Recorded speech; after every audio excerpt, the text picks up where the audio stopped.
Boom! What's happening, people? Welcome back to the Armament Factory with yours truly, Big Luch, for another watch along today. That's right.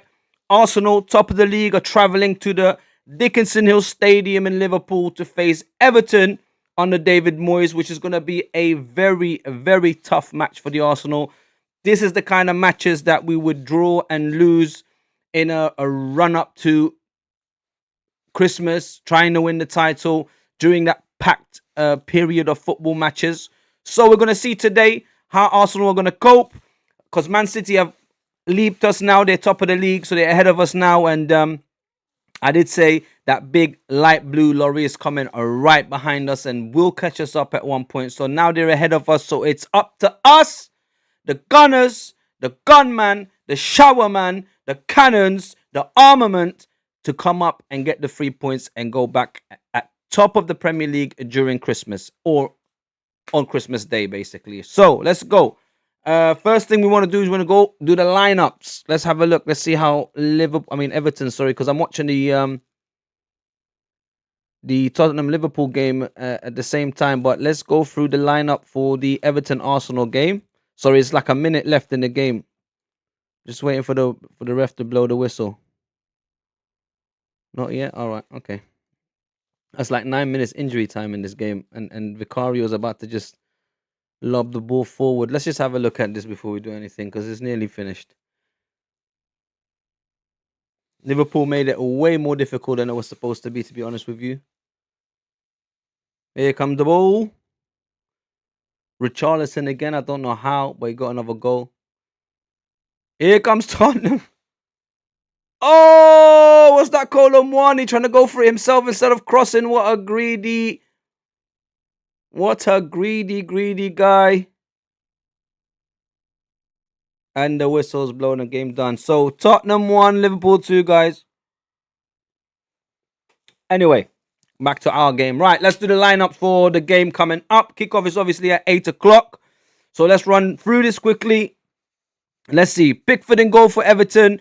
O'Brien, Tarkowski, Keane, and Mikolenko at the back. Then you got Garner and Tim Urugbunam in front of the back four. In midfield, McNeil, Alcaraz, and Grealish.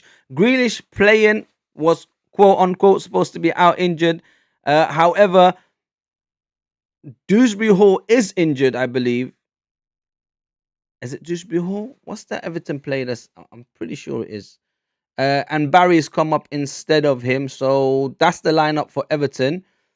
Their bench is Nathan Patterson, Beto, Mark Travers, Tyler Dibbling, Tom King, Merlin Rull, Adam Asnu, Reece Welch, and Elijah Campbell, guys.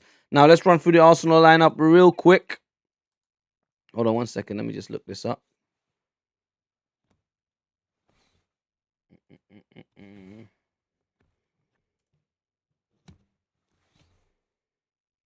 Yeah, Dewsbury Hall is injured. I thought so. I was just checking to make sure that I'm not giving you the wrong information. But Kieran Dewsbury Hall has gone out injured and is not playing. But Grealish is back in the lineup. So let's go back to what we was doing.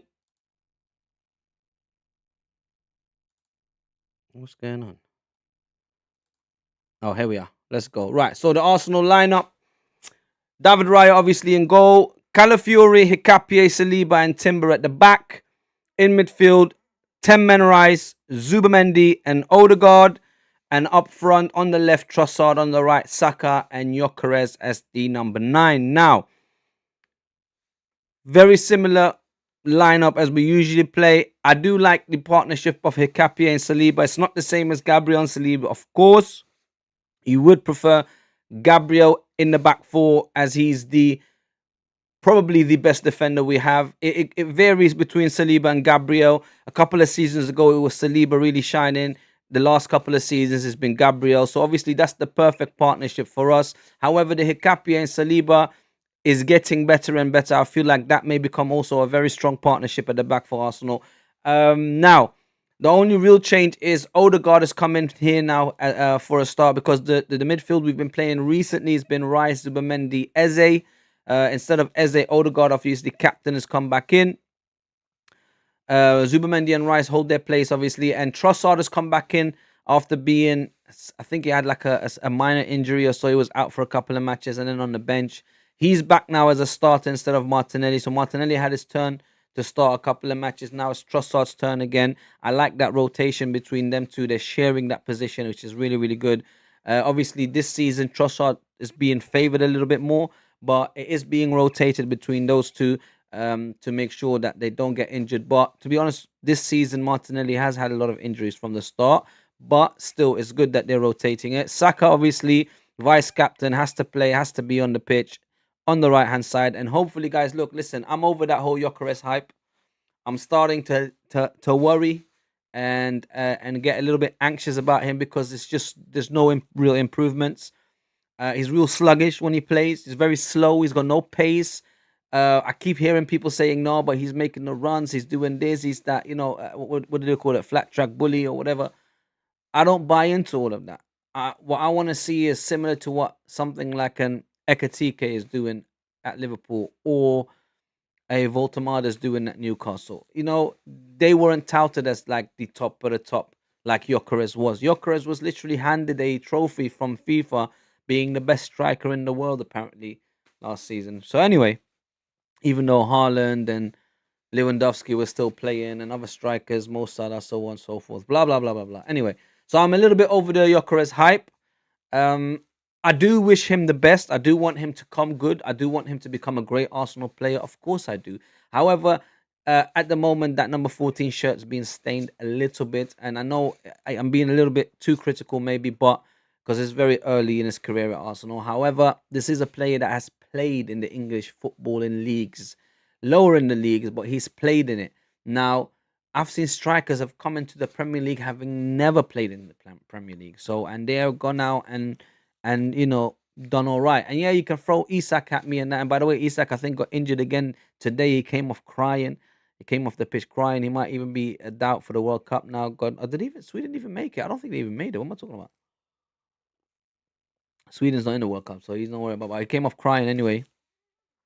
Right, so those are the lineups. Let's have a look now quickly at today's games. Obviously, I'm sure everyone knows Man City won 3-0 against West Ham at home, I believe, today.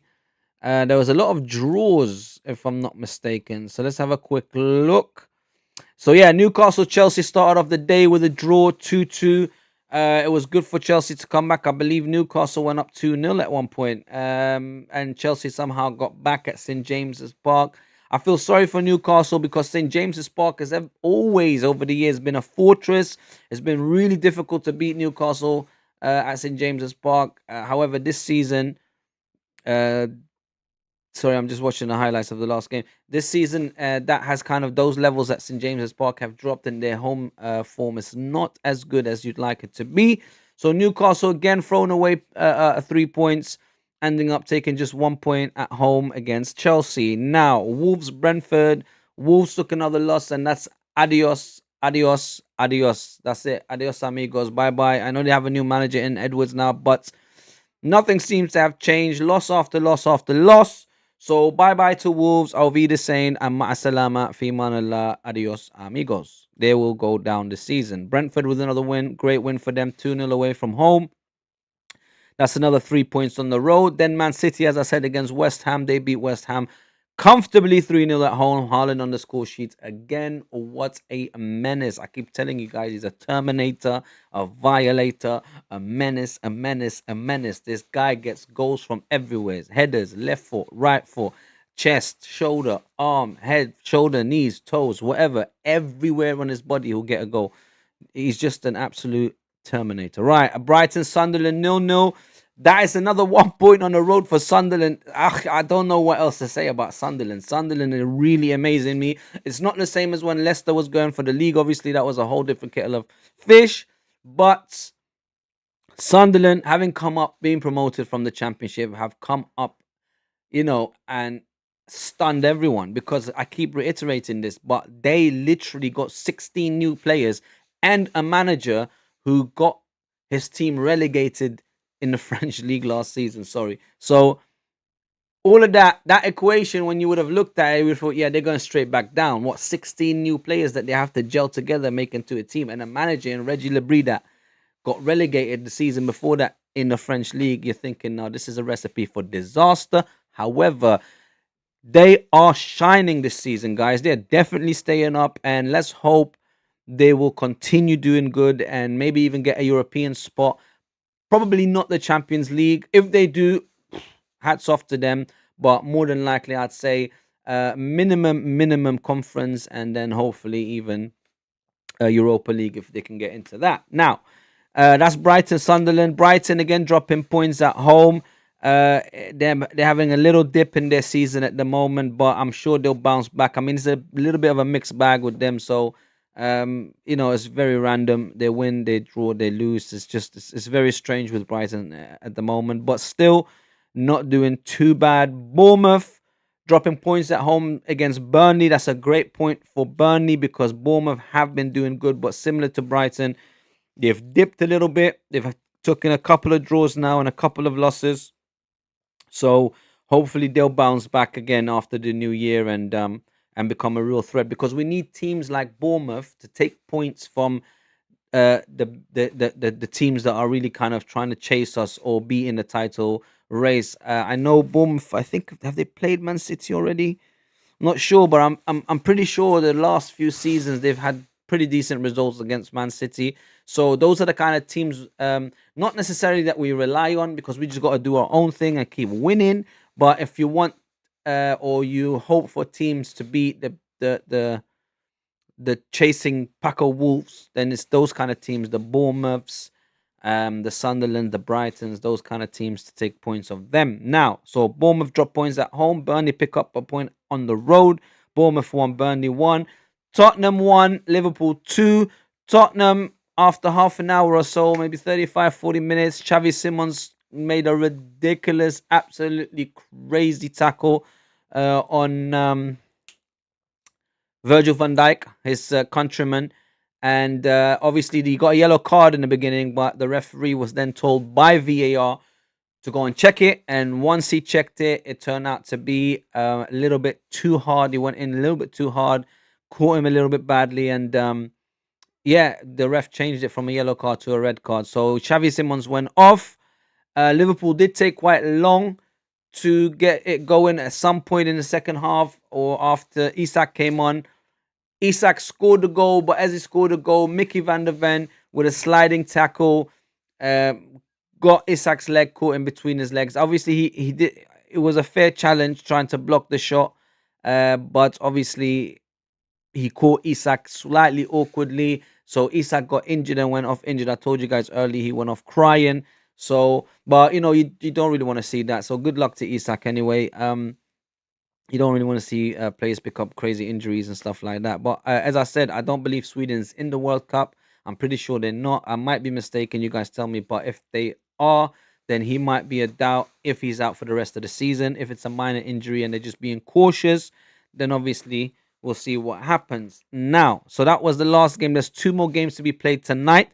Obviously, the Everton Arsenal game, and then there's one other kicking off at 8 o'clock, and that's Leeds United versus Crystal Palace. Now, Leeds United also not the greatest of start to the league. However, it's kind of balanced out a little bit, but they're still in a dogfight. They're still fighting relegation. They are one of the teams that may go down or they may just be lucky enough and have enough because I feel like they may just have enough to really push another team down. But you never know. Like I said, some of these teams is a real mixed bags, and you don't mix bag, and you really can't tell game game from game what they're going to do and how they'll respond and how they what mood they're in. So that's the last two games of today. Then tomorrow you got Aston Villa, Man United. That's funny. They're playing on a Sunday rather than a Monday because it's just been Monday United for the last, I don't know, 3-4 weeks. That's what I called it, Monday United, not Manchester United. It's been Monday United. But anyway, Aston Villa playing Man United at home. Aston Villa in a rich vein of form, beating near enough everyone that they're facing. They started off the league really bad. I really worried for Aston Villa this season. I thought Unai Emery might get sacked at Aston Villa the way they started off the season. However, they're only 3 points or so behind the Arsenal. I'm pretty sure they're not far away from us. Um, So we must pick up points because we can easily start dropping into third, fourth, and then it's game over, guys. Literally. But uh, we have faith, we have hope. We know Arsenal is good enough to do it, so we take it a game at a time. It's Everton tonight, but Aston Villa's taking on Manchester United tomorrow, and then Monday it'll be Fulham versus Nottingham Forest at Craven Cottage. Now that's an exciting game. I look forward to that game. I think that's going to be a real spicy one, real sharp. Both teams are, Nottingham Forest have found a little bit of form now under Sean Dyche, the Ginger Marino.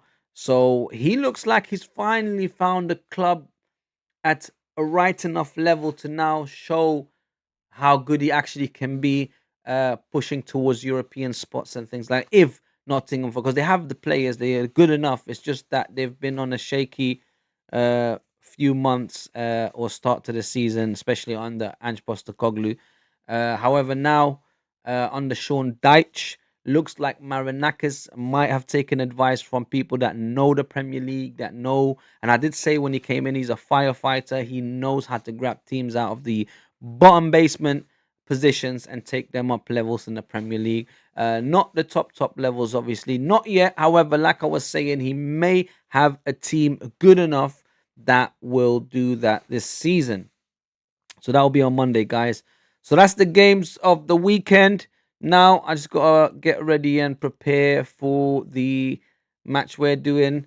Right, as I was saying earlier, so Everton Arsenal, it's a little bit nostalgic, this game today, for a couple of reasons. Obviously, David Moyes, this is his second term at Everton. He was at Everton for many years. I believe near enough 10 years before that.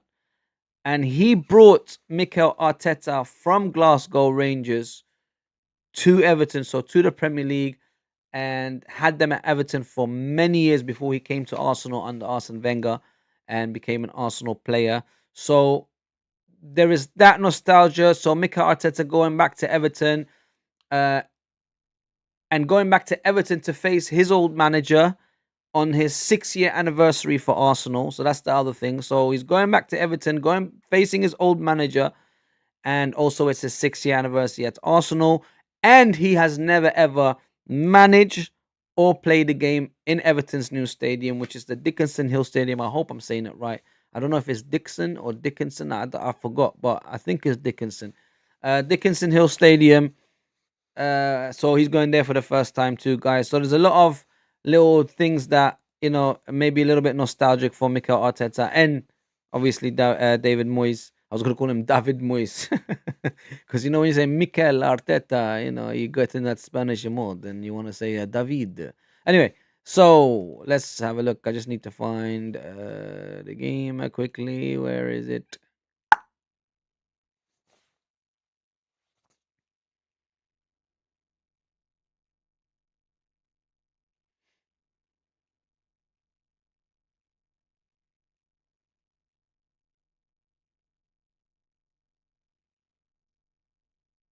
All right, here we go. So we've got about 10, 11 minutes left to kick off. So let's really talk a little bit about what's happened today again. So let's have a look. Newcastle, looks like Nick Voltemada scored 2 goals today. That's very good for him because of what happened to him in the Tyne-Wear or Wear Tyne derby, whatever they want to call it. I think you have to call it right. I don't know if it's at Newcastle, it's Tyne-Wear, but if it's at Sunderland, it's Wear Tyne derby. Anyway, that Newcastle Sunderland, Sunderland Newcastle derby. Nick Voltemada in his first ever derby, scoring an own goal and letting his team down by losing that game. Obviously, it's not his fault. He was trying to defend his own goal. He happened to head it, just such a great header that if that wasn't the other end, it would have been marveled at for, God knows how long, because that was an excellent header from him. Now, let's see. So today, Nick Voltemada scored 2. Then Reece James, Mr. Chelsea himself, got 1 goal back. And then João Pedro, who I've been really disappointed with this season. I'll be honest with you, because when Chelsea signed him, I was really jealous. I said, that's the striker we needed. We were already looking at Brighton players at the time. We got Trossard. We was always wanting Caicedo as well. He ended up going to Chelsea, but then also how Pedro ended up going to Chelsea. And at the time, I was a little bit jealous, thinking that's the striker. That's before they started talking all Gyökeres and this and that and whatever. So I was a little bit jealous of that. So Pedro ended up scoring, but like I said, I've been a little bit disappointed with him because he's not really lived up to his hype with that move. I feel like he was better at Brighton, but maybe it's just a little bit overwhelming, or because of the other players he's playing with, they just it's not the same thing for him. But well, he scored a couple of goals now. It looked like it was a pretty even game. 11 shots for Newcastle, 14 for Chelsea, 5 shots on target for Newcastle, 4 for Chelsea. Pretty even. Possession was 48 to 52, Newcastle, Chelsea, so pretty even. Chelsea made 100, or not even 100. They made like 80 passes more, or 70 passes more than Newcastle. Pass accuracy is pretty much the same, 84 to 83.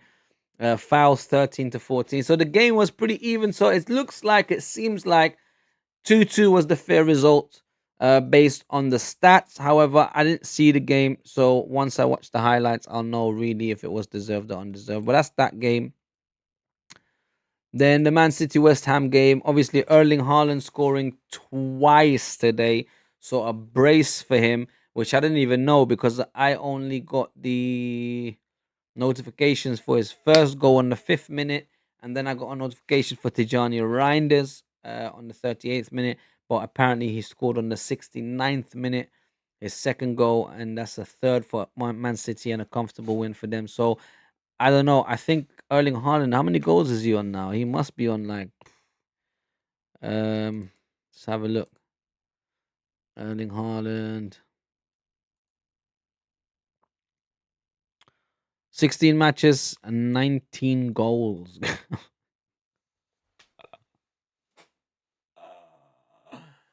Are you kidding me? Man's had 16 matches, 19 goals. He's averaging more than a goal a game. More like 1.3 or 1.2, whatever it is. But anyway, 16 matches, 19 goals, 4 assists, guys. There ain't no catching him. I'll be honest with you. There ain't no catching him. And what is he like? 25, 26, something like that. So you got another 5 to 8 years of just pure terrorism in the Premier League. If he stays in the Premier League, obviously, just terrorizing every defender available in the Premier League. He's that good, guys. I'm telling you. Um, he probably won't lose it. He's very unique. But yeah, I don't see him. I really don't see him like losing his ways. So it's going to be nasty business trying to be a striker. What Erling Haaland or Holland, who whatever you want to call him. A lot of people call him Holland. I think that might be the way to say it, but I'm just used to saying Haaland. Haaland, since his dad was in the Premier League. Haaland. Who saw the Overlap podcast the other day when they mentioned how Jamie Carragher invited Erling Haaland, and he's like, "Oh, if I come, I gotta come with my dad and the family or something like that." Oh, he said, "I'll come with my dad," and then Roy Keane's like, "Yeah, tell him come and bring his dad and his whole family and everyone." And just so funny that needle, that beef between those two, Keane and Haaland or Haaland, that will never go away, mate. Never.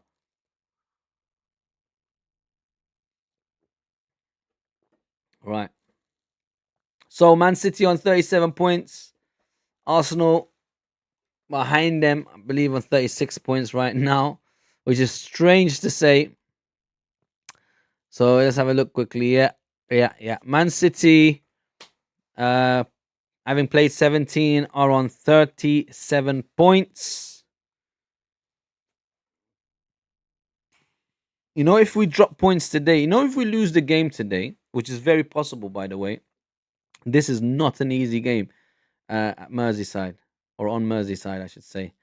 By the way, guys, game is about to kick off soon. The Royal Blue Merseys, they just put a TiVo up the stadium. I'm just trying to see what this is. 1978 of the Royal Blue Mersey. Some weird TiVo. Oh, I can't see the top. What it's saying on the banks of the Royal Blue Mersey. I was gonna say, what the hell did they mean by that? So there's a huge TiVo, a stadium saying on the banks of the Royal Blue Mersey.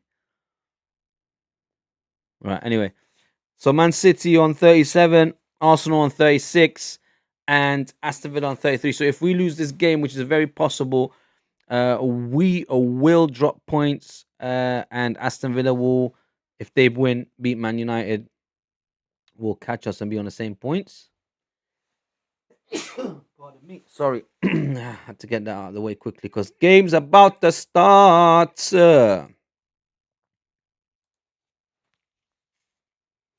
Guys, remind me if I forget to update the score.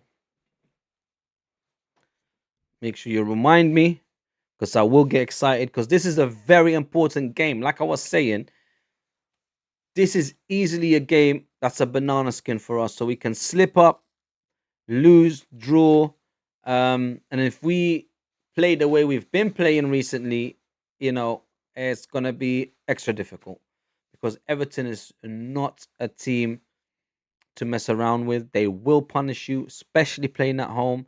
Um, so let's see, guys. The players are coming out. I'm getting excited. Let's go.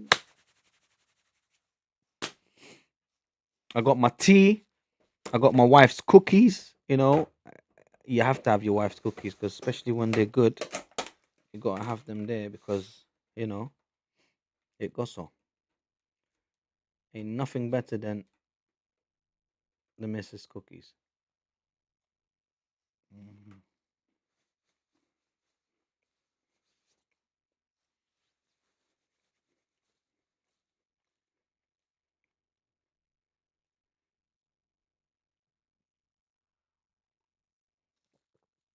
Message. Right. Here we go. Everton's line up quickly. Let's go through this again. So they're playing a 4-2-3-1, which is basically a 4-5-1. Anyway, they're doing the double pivot thing. O'Brien, Tarkovsky, Keenan, Mikalenko at the back. Obviously, Pickford in goal. And then Garner and Tim Urugbunam. I think I'm saying it right. Irugbunam in front of them as the double pivot holding midfielders. And then you have McNeil, Alcaraz, and Grealish as the attackers. And obviously, you have Barry up front. I want to see what Carlos Alcaraz can do being in between Grealish and McNeil. And Tierno Barry up front for Everton. Substitutes are Mark Travers, Tomkin, Nathan Patterson, Beto, Tyler Dipling, Merlin Rule, Adam Asnu, Reese Welch, and Elijah Campbell. Now, let's have a look at the Arsenal lineup. Mikel Arteta's put out David Raya. And then in front of David Raya, Jurien Timber, William Saliba, Piero Hicapie, and Gabriel Calafiori. Then Declan Rice, Martin Zubamendi, and Martin Odegaard. We've got a lot of Martins and a lot of Gabriels in the Arsenal team. Bukayo Saka, Victor Gyökeres, and Leandro Trossard. Right, Kepa, Gabriel Jesus, Eze, Gabriel Martinelli, and it was too quick for me. I didn't even read, but you know the rest of them anyway. So yeah, let's get ready for kickoff, guys. Let's get ready to rumble. We need to win this game, guys. We need to. This is a very, very important game. Over the years, we've lost and drawn it when we were trying to go for the title. There's something on my face.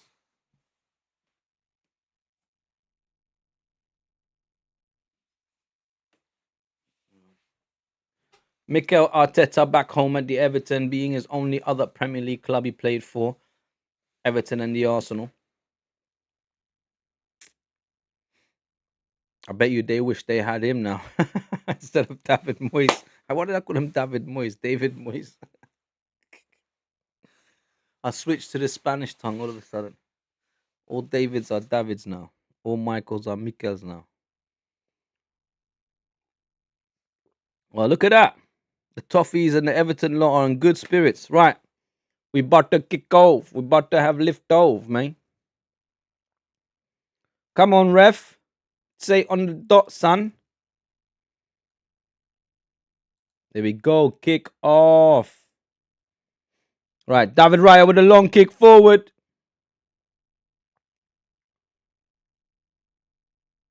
I want to see a Gyökeres hat trick. Please prove me wrong. Here we go. Trossard tried to play in Gyökeres real quick, but the ball goes too fast. Then Pickford picks it up. Pickford throws the ball out. Saliba with the header. Tierno still there. Alcaraz on the left-hand side now. Who does he play? He's got Grealish with him. No. Everton go back. Oh.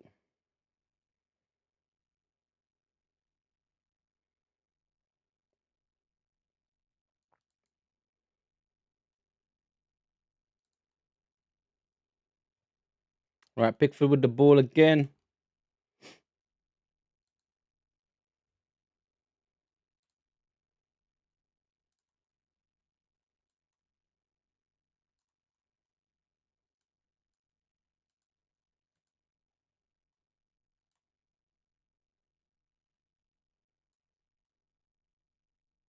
What?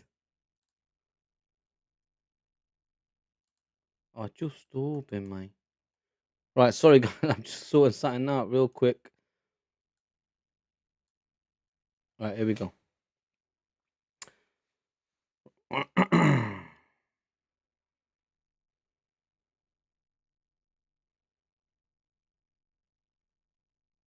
Oh no, Hicapia is already feeling pain in his shoulder. That's not good. Don't tell me he's gonna go off injured. Another one. Listen, these players are made of glass. What's going on? I'm getting confused. I'm having the same. It's like deja vu. I'm having the same conversation I had in the last game when we went off last game. Ben White. What is going on with these defenders, man? How is every single defender going off injured? I don't understand. Is this a game they're playing? Is this tactics? Like, I'm so confused. Like, it's 2 minutes in and Nkapia is going, and he's telling the bench to wait. Hold on a minute. What is going on? Like, what are they doing in training? Are they running into brick walls or something? Like, I'm confused.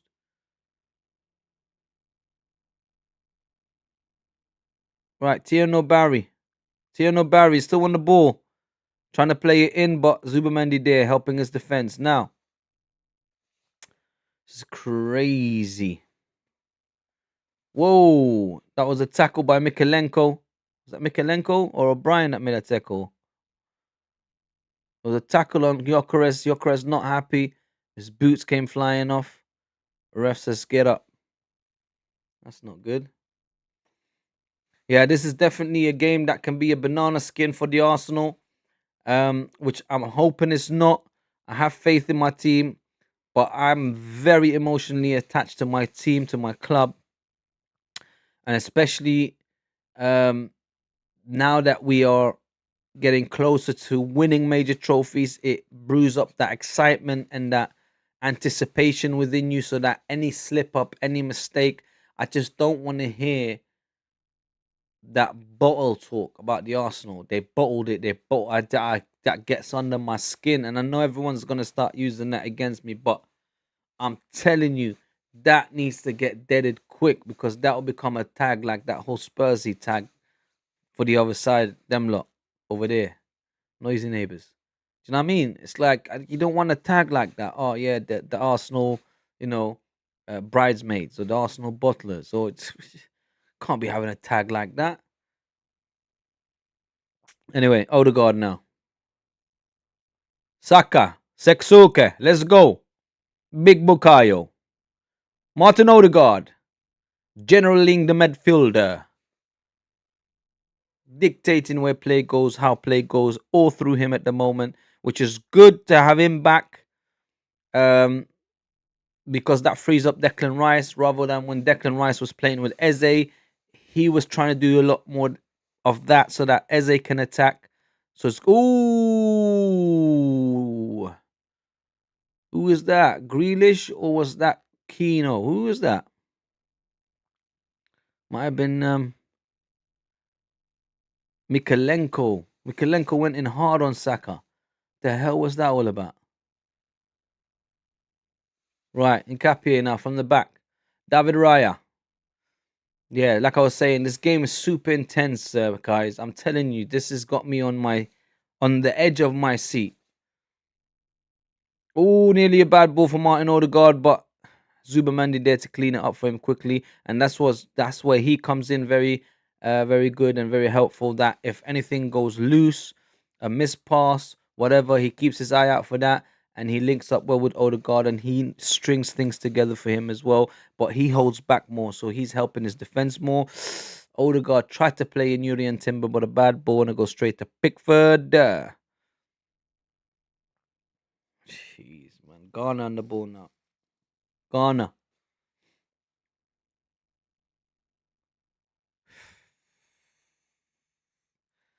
Tarkovsky with a long ball forward. Jeez.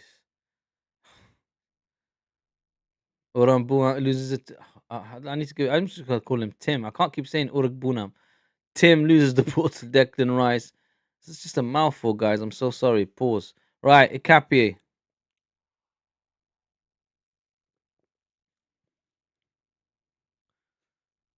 Big Salibaba. Saliba the Salibaba. Timbar.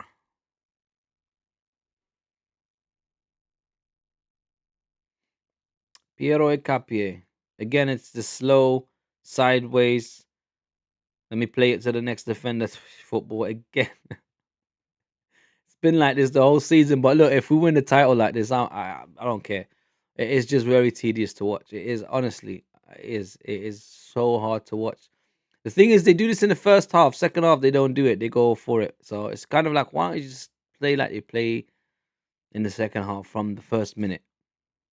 Right, Timber. I don't know if it's simply just tactics or it's to preserve energy and just to go full throttle in the second half because having the handbrake on throughout the whole first half is dangerous, man. You can get punished and then you're chasing the game. If they score on a fluke and then you're chasing the game, it's just, my God, man. I think it happened to us in Sunderland. Now we ended up going 2-1 up and then ended up dropping the points and drawing 2-2 in the last bloody seconds of the game. So I'm saying it's just you can't give yourself mountains to climb.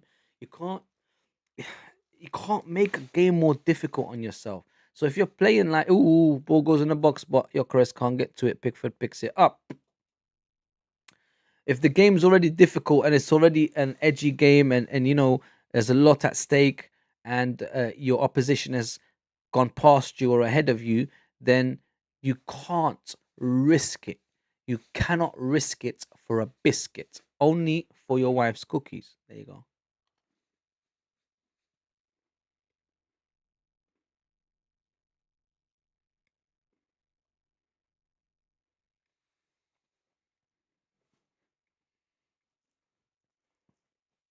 Right, ball goes all the way back to Pickford. Long balls it. Calafiori there, first header. That was dangerous. He could have easily given in that to the Everton player. Right, Calafiori again. My God, man. McNeil was right there to pick it up. Tarkovsky now. Tarkovsky with Trossard at his heels.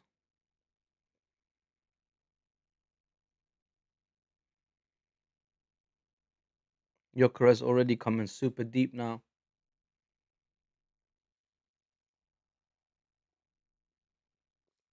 Grealish.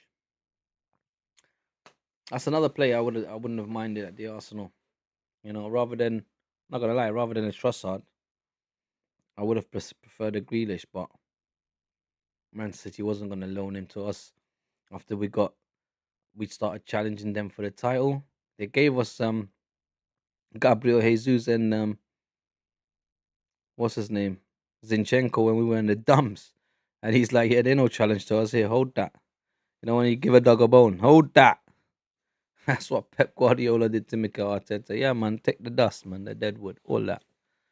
Anyway, they turned out all right for us. Mikel Arteta turned out all right for us. Everton now, ball comes in. Saliba had to clear with the header instantly. Tim again. Tim tried to play it back now. Played it to O'Brien. Now, who's this? Mikalenko. Calafiori there. Header. Heads it straight to Trossard. Well done. Martin Odegaard says, calma, calma. Tranquilo, tranquilo. Right, Declan Rice. Zubamendi now, Odegaard. Right, Jurian Timber. Saka, Seksuke. Oh, he's dancing on the pitch. Oh, he's dancing. Come on. Come on. Saka, back to Martin Odegaard. Them two's brains are linked. Right, Deckers now. 10-man Rice. Piero Capie. Martin Zubamendi. Saliba next to him. He plays him. Everton playing very deep in their own half. Arsenal have them pinned down right now. Trossard. It looks like the goal is coming. Let's get ready. Leandro Trossard now on the ball. Looking. Sneaks in the pass. Ooh, tried to play the through ball into Gyökeres. Looks like they've been told to try and play Gyökeres in now. Trossard did instead of going for the shot. Declan Rice now. I'll tell you what, guys. I saw Declan Rice being super angry in the last game against Wolves. I'll tell you, he came off unhappy. I remember even Gabriel going up to him and telling him, bro, what's going on? He's like, nah, man, right now, don't want to chat to nobody. I'm not in the mood. Yeah, but we won 2-1. Nah, bro, that's not a win. That's not a victory to me. And I hear him, mate. I hear him. Honestly, I do. Jesus. We needed 2 own goals against Wolves. Adacha tell me. See me, I say. How does that TikTok song go? See me, I say. That's exactly what happened, mate.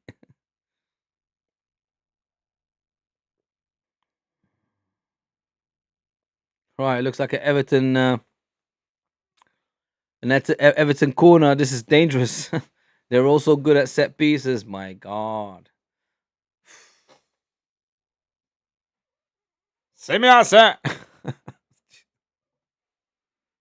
That's gonna be stuck in my head this whole game now. Everything that's happening. See me outside. Right, Garner on the corner. Clear it. Who was that got up and got that? Was that Saliba? Whoa, Tarkovsky, what is going on? That was a tackle and a half. And he celebrated the tackle too. A lot of mercy. Garner, great corner, I must say. On a sixpence, but yeah, Saliba went up for that and headed it out. However, then Jurian Timber ran for it, but Tarkovsky with a sliding tackle and he got a throw in for it. It looks like it's a long throw for Everton. Everton about this long throw and set piece life. I'm telling you, they're about it. Right, here it comes. Long ball in. Saliba. Ooh, it took Jurian Timber to get it out for a corner. It's another corner for the Everton. Look, they're knocking. Knock, knock, knocking on Evans' door. Come on. Oh, that was a handball, man. Ref, Tarkovsky, clearly handball, man. I tell you what, Everton's knocking on the door and I don't like it. Another corner for them. Whew. I need my stress ball, but my stress ball got destroyed. Right, corner comes in. Back post, nobody there all day long. We take that. Well done. Straight back out from the corner. David Moyes not happy, shaking his head, going, I want that. No. That's what he's doing. Right, Arsenal dangerously playing out at the back again. Martin Odegaard has to play it forward. Bad touch by Leandro Trossard. Please don't tell me he's going to have a game like that. Bad touch from him. But you know what? Saying that, he's had bad games like that, then end up scoring 1 or 2. I'll be chatting rubbish about him all the time throughout the match. And then, bing, he gets a goal. And I'm like, oh, my God. But he actually does have a bad game on those games. He just ends up scoring, which is all you really want from him. So his bad game turns into a good game. And I just look like a, shalalalala. Oh, my God. Everton's in. Alcaraz, but he loses the ball to Saliba. Well done. And then he gives it to... Why are they playing so dangerous? Saliba should have just kicked it out. He gave it to Zubamendi right next to him, who then nearly lost the ball again. Like, that was ridiculous, bro. Kick the damn ball out. I don't care what it makes you look like. It's like they don't want to look worried or anxious, like by clearing the ball. They just want to play it, be like cool, and yeah, I'm gonna pass it to the guy next to me. Saka with the ball now. Arsenal big. Oh, Saka with the ball like that. Yo, these man don't rate Gyökeres. I'm telling you, bro. They do not rate Victor Gyökeres. If they're playing him in balls like that, forget about it. Forget about it, man. Hey, yo, Tony, what do you think? Yeah, Tony said forget about it. Right, Ricardo Calafiori.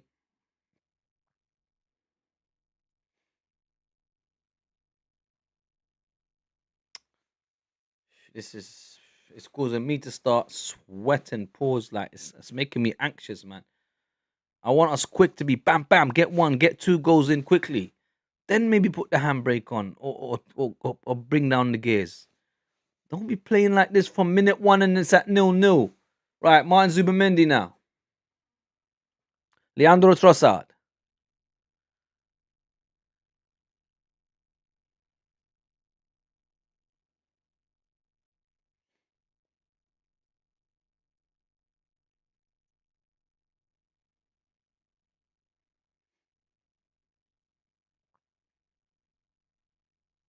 Ooh, Saka unlucky. Tried to go past 1-2 player. Grealish and someone else. I didn't see who else, but unluckily, Alcaraz now heads it back. Kino now. Grealish with the ball running on the left flank. Has to slow down. My God, man.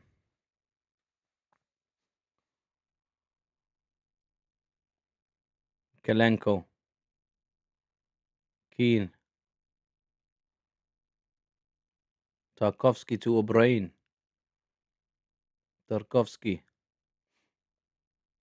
Tell you what, Tarkovsky and Keane are not a bad, a bad set or a bad team of central defenders.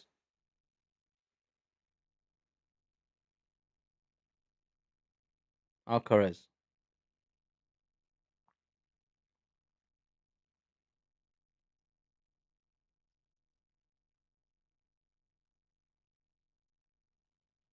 Grealish going past Saka and Timber. Then Saka gets the ball back, kicks it against Grealish, and it's out for an Arsenal throw. But look, they're letting Everton play. I'm telling you, this is not going to be, Eze like Sunday morning. It's not. I'm telling you. But I tell you what, we got a strong bench. They don't. So once they get a bit tired around the 60, 65th, 70 minute, I think once our subs come on, Saka plays a great ball to Trossard, who's chasing it. Trossard's going for it. Gyökeres in the middle now. Still too far out to play him in, but Trossard's coming in now. It's coming inside. Ooh, nearly loses the ball, but Ricardo Calafiori there to pick it up. He plays it to Martin Zubimendi, but the game slowed down. Everton's tracked back and they're defending their box. Declan Rice.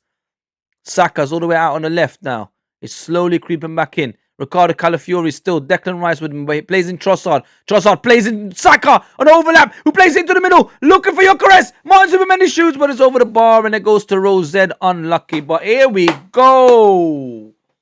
Finally, Arsenal half chance. I don't think we've had a sniff at goal yet. Saka on the left-hand side gets the ball from Trossard to try and get it to Gyökeres. I believe that the Arsenal team have been told to stop playing in their striker because Saka and Trossard are playing slightly different to their usual game. They're trying to feed the ball more into Gyökeres. However, the balls are just not good. Dewsbury Hall. Why do I struggle saying this guy's name? Dewsbury Hall sitting on the bench watching.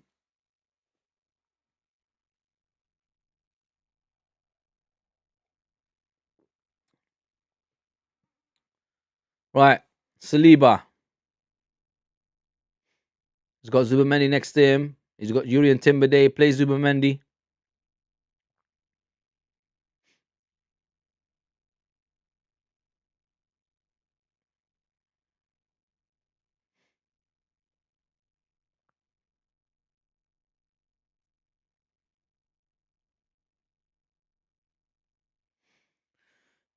Oh, David Raya just sold the dirtiest dummy, but that could be so dangerous. Here come Gyökeres.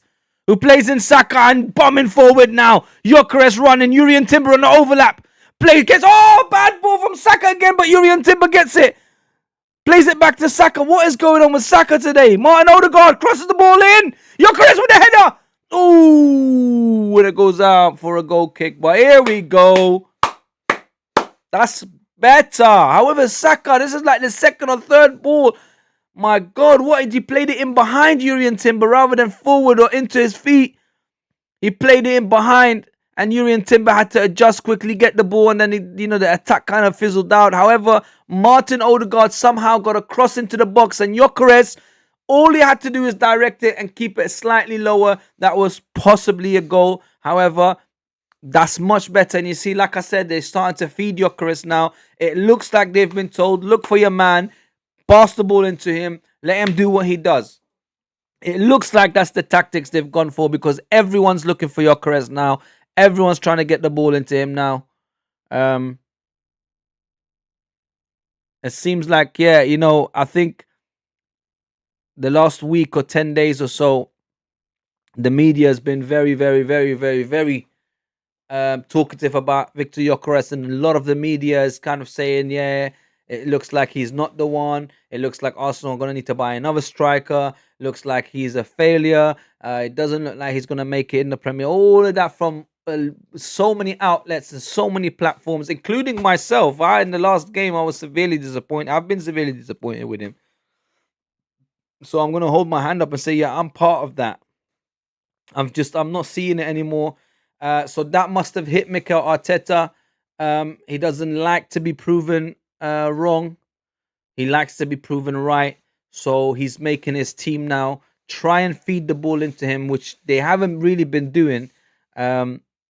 And let's see if he can come up with the goods when the team are focusing, and he is the focal point, and they're focusing on paying the ball into. Because before it was like, no, whoever gets the ball gets a chance to score. It doesn't matter who it is. Whereas in other teams, no, they play into the striker. Saka plays in Urian Timber now, crosses in. Gyökeres. Penalty, surely. Referee, corner. Huh? I am sure I just saw Gyökeres get pushed. Surely. Saka on the right-hand side comes in, plays in Urian Timber, who's onside. Urian Timber crosses it with a deflection from Grealish.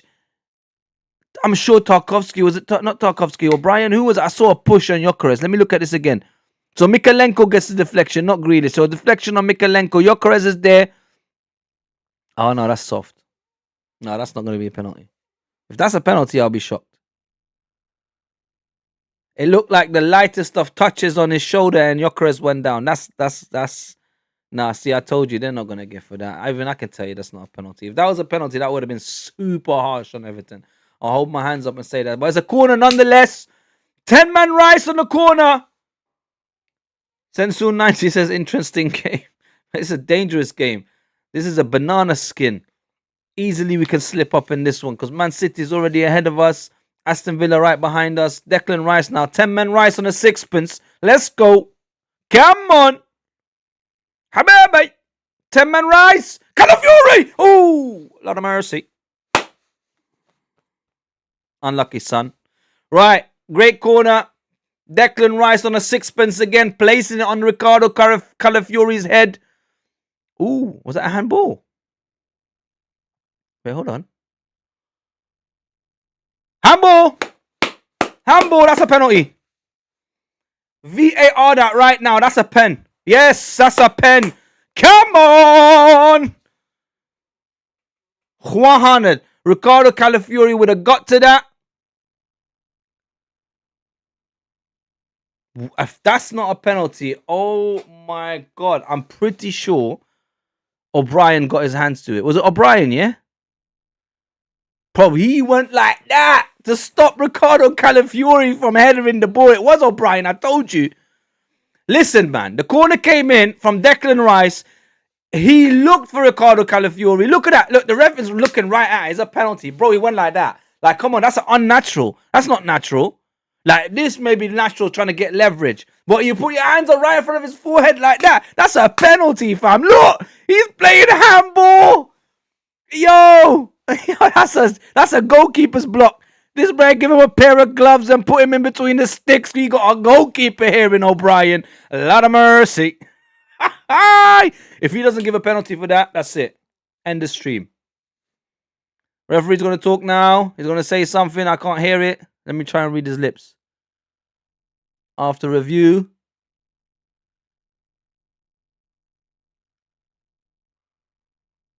Has to be penalty. I don't know what he's saying, but O'Brien. What, he's gonna get what's going on? I don't understand. You're gonna card him as well.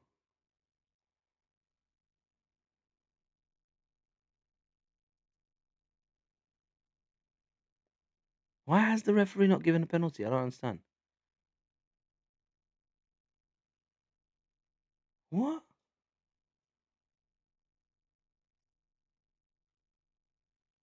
Yes! Penalty. And yellow card. Hold that! Toffees!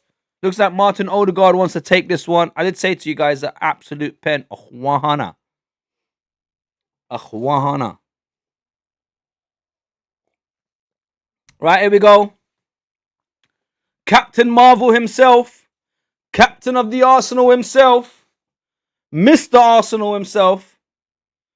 Yeesh! Do not miss it, Martin. Oh, Gyökeres going up to him saying, oh, bro, you sure you don't want me to take it, bro? I don't mind taking it. Oh, looks like Gyökeres is taking it. Martin Odegaard has given the ball to Victor Gyökeres. That is a great captain's decision. Try and get your striker on the goal sheet. I think he took it to make sure no one else grabs the ball, because last time Saka went for it, he wanted the ball and he took the penalty. It looks like the striker, Victor Gyökeres. Boy, don't miss it, because, you know, hey, don't miss it, fam. Here we go. Yes! Victory Gyökeres. No, I said I'm not going to do that anymore.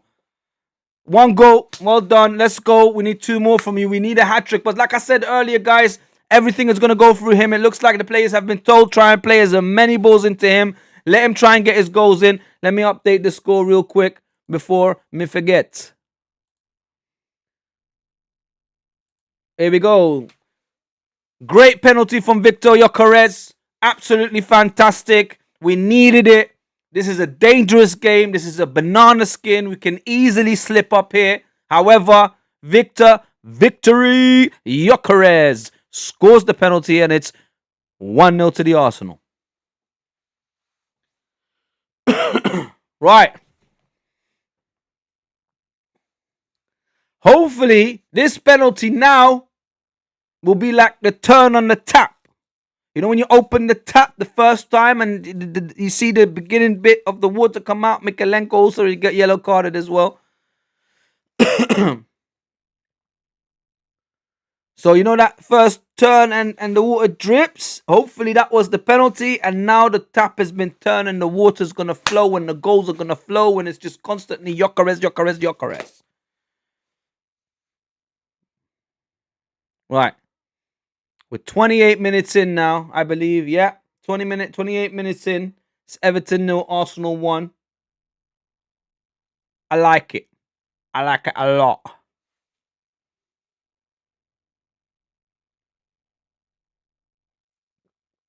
Right, here we go. Ricardo Calafiori to Declan Rice. Calafiori now. Zubamendi back to Saliba. No, Hikapié. Back to Raya. Raya to Zubamendi. Hikapié. Great play. Calafiori. I'm glad that Hikapié soldiered through, honestly. Right. Tierno. Grealish with the through ball, but David Raya there to pick it. Well done. David Raya knew exactly when to come out and grab that ball. Right. Plays it out to Declan Rice. Coming up to the half an hour mark, people.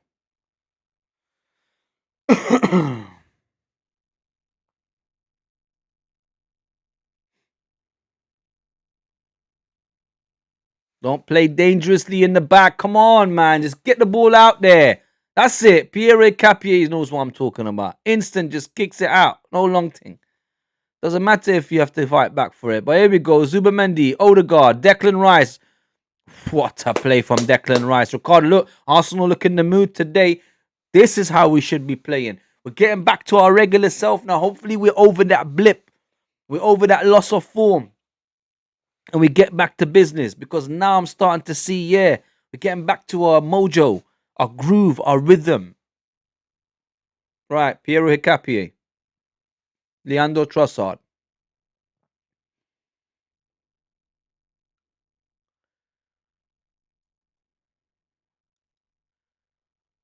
By the way, guys, it's Hill Dickinson, not Dickinson Hill. I kept on saying Dickinson Hill. I thought that was the guy's name, but it's Hill Dickinson. Or I don't know, man. That's what the billboard said. I'm pretty sure it was Dickinson Hill last time I see it. But anyway, it doesn't matter. What's your name? It doesn't matter what your name is. Who remembers that? The Rock. Right, Ricardo Calafiori with a long throw forward to Gyökeres. Unlucky, goes out again. It deflects off of Gyökeres and it's out for a Everton throw-in. O'Brien. The handball culprit. O'Brien. Now throws it in. McNeil loses the ball. Arsenal throw-in surely. Martin Zubimendi quickly plays it to Saliba, who's got Tierno on his feet. Saliba, don't play games, rude boy. Oh my God. Oh my God. If he messed up right there. Oh, Calafiore. General. Commendatore Riccardo Calafiore. Come on. 10-man Rice. Hincapié. Salibaba. Right. Super Martin Zubimendi. Here comes Jurriën Timber. Bombing forward. Gyökeres in front of him. No, he went the wrong side. Odegaard fights back for the ball, but it's a free kick for the Everton. Unlucky son. Looked like Tim Urugbanum lost the ball there for a moment. He tried to get it off of Jurriën Timber. Looked like he lost the ball because Odegaard came in, but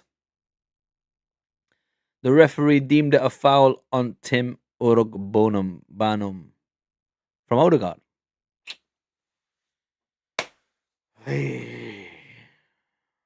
All right, here we go. Here we go, lads. Pickford now.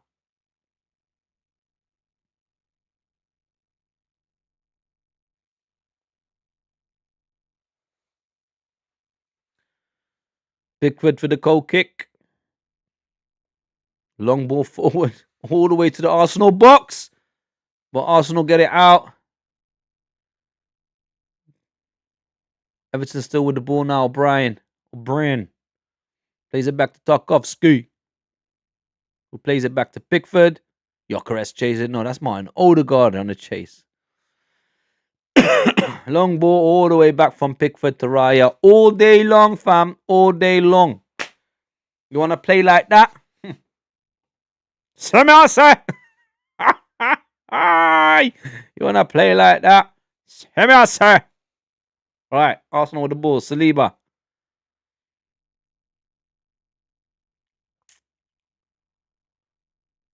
Commendatore Calafiore. Here we go. 10-man Rice. Leandro Trossard, Calafiori, Odegaard, Seksuke Saka, Big Bukayo, Jurriën Timber. Martin Odegaard on the right-hand side, just outside the Everton box. Jurriën Timber on overlap, crosses it in. Unlucky, headed out by Kido. Martin Zubimendi now. Leandro Trossard, Zubimendi on the overlap, plays it back towards Saka on the left-hand side now. Saka doesn't mind drifting to the left now, right next to Leandro Trossard. Saka again, coming in, coming out, going back to Martin Zubimendi on the outside. Yo, they're playing a different game here. Martin Odegaard. Saka with a run-in. Trossard with a run-in. Ooh, but Pickford picks it up. Unlucky. That was a great piece of play by the Arsenal. Unlucky. What's happened now? Someone's gone down. No, they got up again. Right. Mikalenko with the ball forward, looking for Tierno Barre. But Salibaba right there. David Raya now. Pierre Capio next to you, but it goes all the way to 10-man Rice. Declan Rice.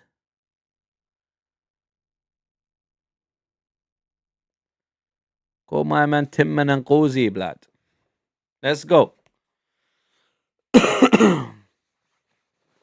So far, so good. If Arsenal get the 3 points out of this game, again, we're 2 points ahead of Man City, so we go back to the top of the tree at Christmas.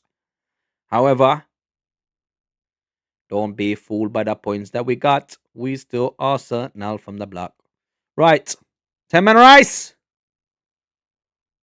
Long ball forward. But Tarkovsky, Mikalenko with a header straight to Pickford. Right. Tarkovsky now with the ball.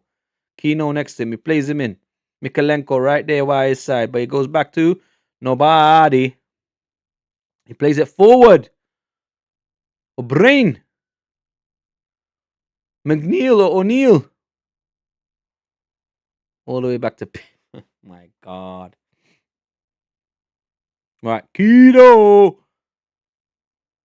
Pickford on the ball.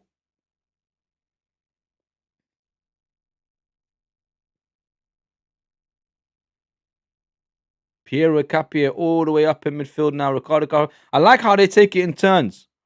So what happens is Martin Zubimendi drops in and plays as a secondary central midfield, central defender next to Saliba.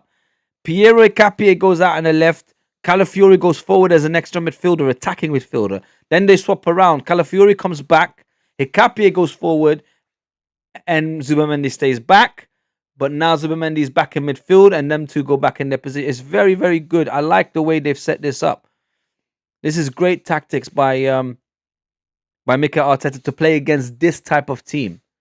It confuses them. It's like, wait, hold on, what's this defender doing? Because what happens is they look like they're man marking as well. Like each man to his player, basically. Right, Martin Odegaard now plays a ball in. Oh, he's looking for Saka, but Mikalenko there, and then Tarkovsky there to clear it as well.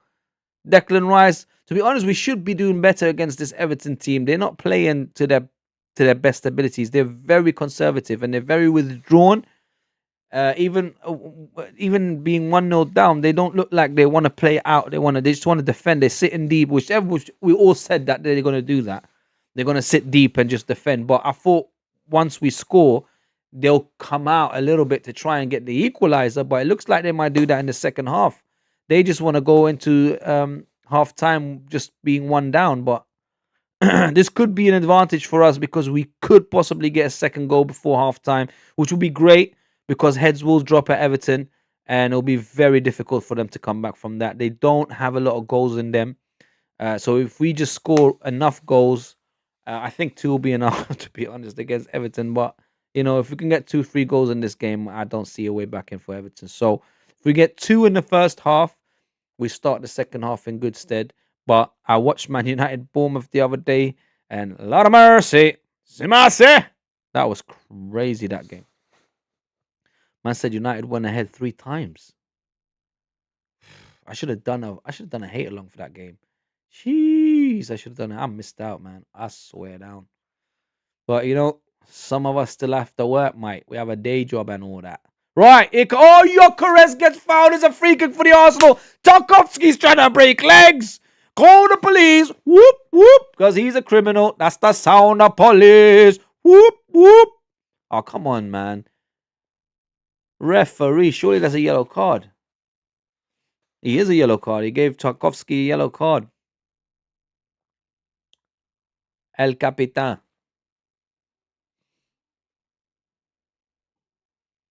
Right, it's a free kick for the Arsenal. Halfway up the Everton half. Declan Rice is there. I doubt anyone will take a direct shot. It's too far away for that. I mean, if they do, they got some cojones on them. And if they score, I'm going to go crazy. But it looks like it's just going to be a crossing. Oh, it's a short one to Martin Zubimendi. Back to Declan Rice. What's going on here, bro? We had a free kick, fam. They just started like a dead attack. Saka now. All that from a free kick. Whew. That's not good, man. That's Nishkit. Commendatori, Calafiori, 10-man Rice. No, these men are playing games. Honestly, they're playing on fire. Urian Timber gone all the way back to David Raya. By the way, if you notice, I keep saying Arsenal player names because our possession is crazy. It must be like 80-20 at this point. Because they hardly see a glimmer of the ball. They're just chasing, bro. They're just chasing the ball, fam. Arsenal just comfortably pinging it around the field, and Everton players just chasing. And here we go. Now the press steps up a little bit, and it forces Saliba to play a bad ball, but Calafiori there to grab it anyway. Back to Pierre Capier. It's just funny because the Arsenal players, they look like they're playing a training game, and it's just tick tack, ping pong, ping pong, and these managers, chasing. Right, Urian Timber on the ball, plays in. Trossard in the middle of the pitch. Ricardo Calafiori, he got fouled as well. Surely whoever that was going to get a yellow card when the ref pulls him back up. Anyway, Martin Zubimendi, Leandro Trossard, Odegaard, Saka on the right hand side, comes in, shoots on his left. No, he doesn't. He plays Martin Odegaard, who shoots. No, he doesn't. He gives it to Declan Rice, who shoots. But it gets a deflection, surely, because that went way too high. Or did he lean back? He pulled up his pants and leaned back. Because you know what they say? Brothers don't dance, they just pull up their pants and do the rock away. Now lean back, lean back, lean back. That's what he was doing, because that shot was crazy. Anyway, highlights of the penalty. Great penalty by Victor Gyökeres. Let's see the bench cam. Here we go. Mikel Arteta happy. David Moyes put his hands in his hands and his head in his hands, and it's not looking good for him. Right. Pickford with the long ball and he slips. Right, here we go. Jack Grealish. Mikalenko with a long ball looking for Tierno Barry, but David Raya grabs it and plays in Saliba. William Saliba. Right. The horse is running. The horse is running. 10-man Rice plays in Trossard. Martin Zubimendi. It's literally come catch me if you can with the Everton players. Honestly, Arsenal is just they're playing like Barcelona right now. Not like I'm talking about not Barcelona now. I'm talking about Barcelona in their heyday. Like no one's getting near the ball, and that's not because they're pressing and Arsenal's players just that fantastically well at those levels Barca was. No, it looks like that because there's no press from Everton. It's like they're sluggishly chasing it. They're just letting Arsenal pinging it around. I mean, it's still very good because there is some sort of press. But why is all the players slipping on this pitch? What kind of pitch is this?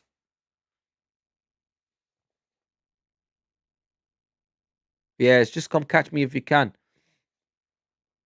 Everton are literally playing 5-4-1 or 4-5-1, whatever it is. Just parking everything. Similar to Wolves. Parking the bus, the train, the plane, the car, the house, the bikes, everything. Right. Decker's on the ball now. The horse. The horse with the long ball forward looking for Saka, but that ball wasn't good enough. His form just dipped a little bit, Declan Rice. But I'm sure in the new year, he needs to celebrate Christmas. That's what it is. He wants to see Santa. Once he sees Santa and he gets his presents from Santa, he'll be good to go again. Right, Declan Rice. Piero Hincapié. William Saliba. William. Oh, what a ball from William to Gyökeres. Shoot! Oh, Gyökeres! No! How did you miss that? That was an absolutely fantastic ball from William Saliba. Shoot right there. You needed 2 touches. Tell me Tarkowski blocked that. Tell me Tarkowski didn't tackle you. Oh my God. No, that was not good from Gyökeres. See, this is what I'm talking about. This is what made me lose hope with this Bray. That was a perfect. Look, Rooney. Look at the smile on his face. He knows. He knows he would have bagged that goal. He would have banged it in. That's why he's got a grin on his face. He's thinking, how did he miss that? He's going, look, he even took his notebook and pen out. He's going to write, yo, on the 44th minute, Gyökeres bomboclat. What is going on? The fact that they put the camera on Rooney tells you that, look, striker looking at another striker thinking, c'est merci.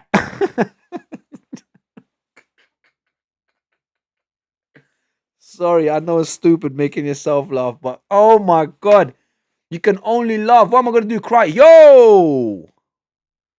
What the hell was that? Ricardo Carvalho. Ricardo Calafiori. Sorry, guys. Ricardo Calafiori has just taken a big drop on the floor. Oh my God. David Raya. David Moyes and Mikel Arteta and the fourth official arguing. Mikel Arteta tells David Moyes it's a head injury. David Moyes was not happy about that. But Mikel Arteta and Heinz standing there. I think David Moyes was arguing with Gabriel Heinz. The medics are out. That was a bad drop, I must say. I didn't see who went in. I think it was Tierno Barry who went to try and get the ball of Calafiori. They went both for the ball, and I don't know. Ricardo Calafiori dropped awkwardly on his back and then banged his head on the floor. And it's a head injury, obviously. So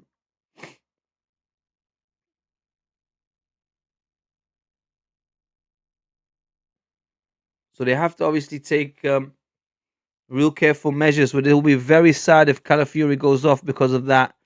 Because instantly on impact, he held his head. So you know it's not a joke. And that fall was very awkward. And in slow motion, it looked even worse.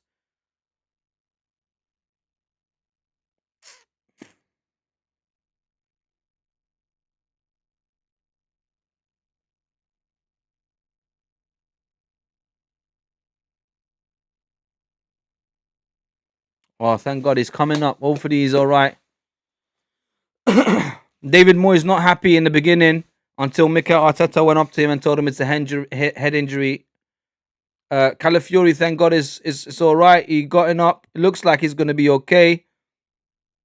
He might just need to come off for a minute while the game restarts. By the way, guys, we were in injury time. It was 4 minutes of injury time. More than likely, it's going to be an extra 2 or 3 minutes now because of this.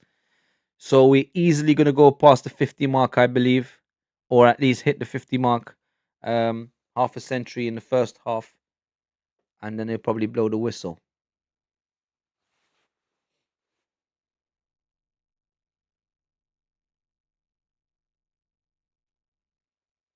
Right, here we go. Mikalenko. Straight back to Pickford. He's not having none of it. He's like, no, the ball go back. Right, Pickford running like he's a midfielder now, all the way in the center circle. Takes the ball long towards O'Brien. Hikapié misses the ball, but Trossard there. Trossard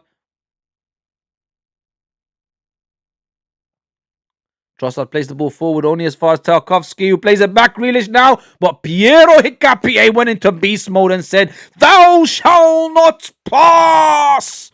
Right, Tierno Barry slapped Zubimendi in the face. Ref didn't say nothing. Right, Everton still with the ball. Tarkowski, long balls it again. Tierno Barry, Grealish. Tim.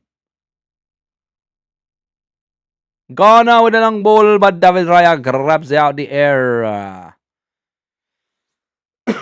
Take your time, David Raya. Take your time. Right, William Saliba now. Urian Timber.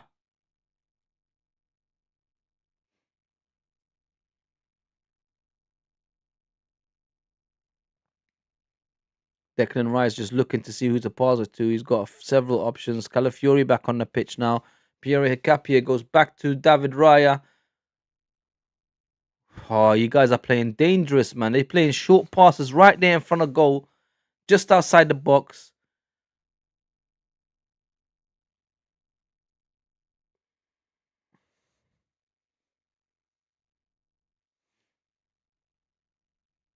Hicapia with a great header straight to Saliba. Yo, these man know what go on. Anyway, Saka. Tierno Barry picking the ball up all the way at the bottom.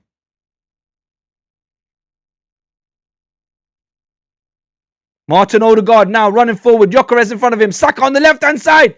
Gyökeres on the right. Oh, that was too hard. Gyökeres going to have to cross now. Saka with a header. And I went out. See, that should have been roles reversed. Gyökeres should have been there. Saka should have been one crossing.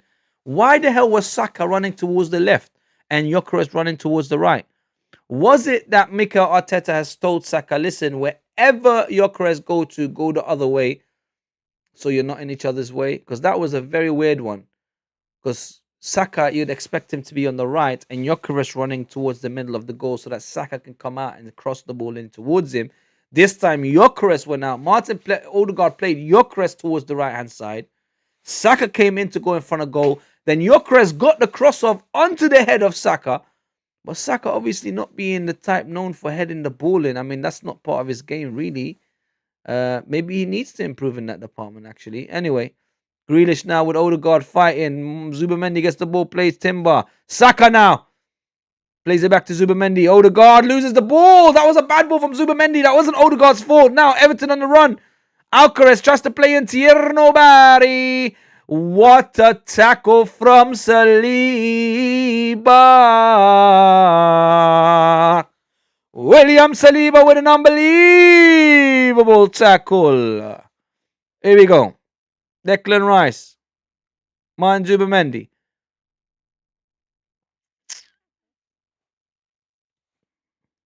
Need to make myself another cup of tea, guys. Right, surely it's half time now. Surely it's half time, laddie. Here we go. The ref blows the whistle. It's half time.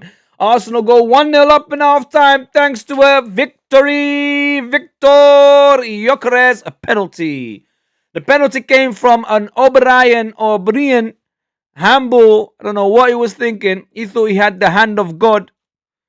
Instead, he had the hand of Dickinson Stadium that gave Arsenal the penalty, and Victor Gyökeres places the ball in the back of the net, and we go up 1-0. Right, guys, I want to go make myself a cup of tea and go to the boys' room. And when I come back, we carry on with the second half. Let's go.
Boom!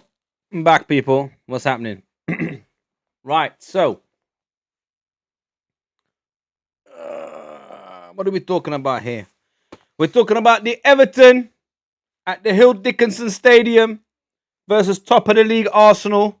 They conceded a penalty, and Victory Gyökeres has managed to put it away. So Arsenal are 1-0 up at uh, Everton in Liverpool, and hopefully we can get a couple more goals. I do want to see Victory Gyökeres score some more goals. It was really good from Martin Odegaard, because in the beginning Martin Odegaard was standing on the penalty spot holding the ball. It looked like he wanted to take the penalty. Now, I don't know if he did that on purpose, where he was just shielding the ball so that nobody else grabs it, because he's the captain. And then Gyökeres goes up and says to him, "Can I take it?" And he allowed him to take it. Or they've pre-planned that between them two, Odegaard and Gyökeres, where he's told them, "Look, listen, man, if you don't help me, I won't get the ball, and I need to start scoring, and I'll start with penalties. It doesn't matter. Let me get the penalties, and then I can go forward from there." It could be that they had that discussion, them two and the manager in a sense, um, and the captain took that decision, or it could simply be that Odegaard wanted to take it. Gyökeres went up to him and said to him, "Look, listen, do you mind if I take it?" And Odegaard made that split second decision of, "Yeah, you know what? You're the striker. Boom, take it. Go away with it." So either way, however it happened, I think it was a great decision by Martin Odegaard, and that's a great leader, a great leadership decision, um, to hand over the ball to Victor Gyökeres and allow him to take the penalty. So yeah, that was really really good by our captain Martin Odegaard. I want to see more of that, because I have had the debate of wanting Declan Rice to be captain. The problem is we have so many captains on the pitch. It's hard to actually pick one. I must say the Hill Dickinson Stadium is quite nice. It's on the Merseyside River, wherever that is. Uh, that's not a bad stadium. Pretty decent, mate. Pretty decent. Stay on the waters. It's like Craven Cottage and all that. Anyway, so yeah, we've got loads of leaders on the pitch. We have so many different captains on the pitch. It can really be a number of them to take the armband. Now, obviously, it's Odegaard and then Saka. Not far behind them, you'll find Gabriel and Saliba, and obviously Declan Rice, and so on and so forth. So many of them can win the armband. Now, I know Martin Odegaard's got it, and he's had it for several years now, and he's deserving of it. But I'm such a huge admirer and fan of Declan Rice that I really want him to become sort of, obviously, it can never become, because he didn't start off with us, but I wanted him to become like the sort of the next Tony Adams figure. Not exactly, obviously, can he ever reach those heights? Probably, hopefully, more higher heights and better, because obviously the sky's the limit. But yeah, I want him to become the Tony Adam esque of the Arsenal in the future. You never know how long these players stay at your club, but I do really want Declan Rice to stay for a long time. Hopefully, end his career at the Arsenal, and also get the England armband at some point and become the captain of the English national side, because that would be great. But anyway, the players are in the tunnel now, about to kick off in a couple of minutes, or less than a minute, I say. So yeah, so that's my thought. But again, back to the beginning of what I was saying, Martin Odegaard did show that he has immense leadership skills for letting Gyökeres take that penalty. If it was the case that he was shielding it so that nobody else takes it, or they've had a conversation pre-game, obviously I'd say with the manager, never just in private, that Martin Odegaard makes sure that Victor Gyökeres will take the penalty if Arsenal wants to get a penalty. Because Saka is the usual penalty taker. and he always likes to take a penalty. But there must have been some sort of conversation that happened. Right, Everton players coming out now. Don't forget, guys, we've got a strong bench with a lot of hungry players still to come on.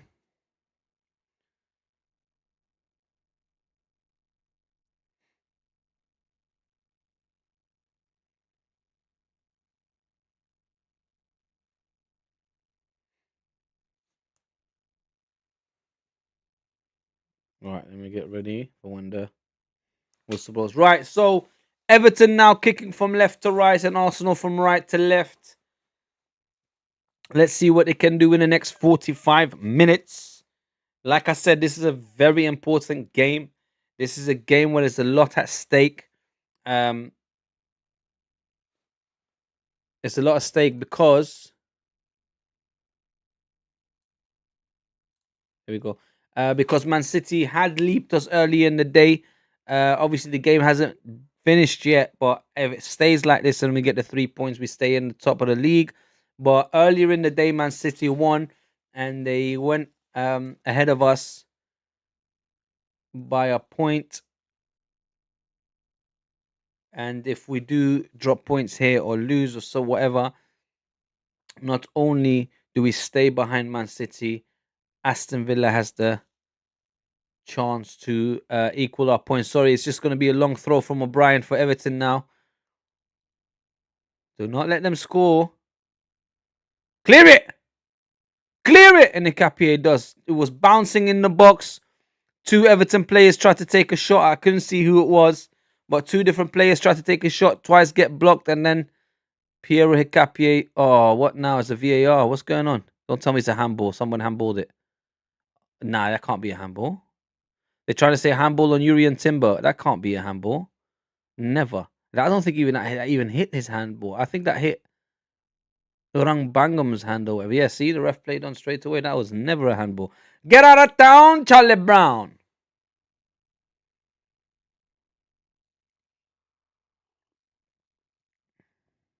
All right, ball goes long towards Gyökeres. But Keane there to play it to Tarkowski, who then clears it forward. All the way to David Raya. Alcaraz tried to get the ball, but David Raya quickly plays it out. Right. Whoa, why did he go back to his keeper? Jesus. Martin Zubimendi, fam. Oh, bro, guys, come on. They're dangerous. I know it's only Everton, but you can slip up, make a mistake, and then they can be in, and then you throw away your lead. Why? Right, Saliba on the ball now. Declan Rice in front of him. Plays him. Nketiah now. He's running forward. Oh, come on, man. Tim went in again hard on Nketiah. Did he get up? Did Nketiah get up? Yeah. See, he's a soldier, fam. Look, he don't get bullied. It's like, yeah, I'll get up and play again, fam. That's what I like about Nketiah. That's why I keep telling you guys, watch out for Pierre Nketiah. This bro is a beast, fam. I wouldn't be surprised if he... I know he's naturally a left back and he likes to play on the left-hand side, but I can easily see him become like another Juan de Ramos slowly. Because he's at the age now where Juan de Ramos, I believe, was... where was he? Atletico or somewhere, wasn't he? Before he went to Madrid? I forgot. Where was he? I think he was at Atletico. But anyway, wherever he was, when as soon as he got to Real Madrid, oh, ball comes in for Everton, header. Oh, that was dangerous. Who played that ball in? Tarkowski now plays another ball in. Nketiah again putting his body on the line, and David Raya picks it up. Yo, this Nketiah, guys, come on! I'm telling you, whoever's watching this game, if you're watching this game, watch Piero Nketiah. This guy, yeah, he puts his body on the line, no problem. This bro is a beast. He's a soldier. He's a general. Right, let's go. Leandro Trossard. Here comes the horse. Saliba. William. Right, Pierre Nketiah.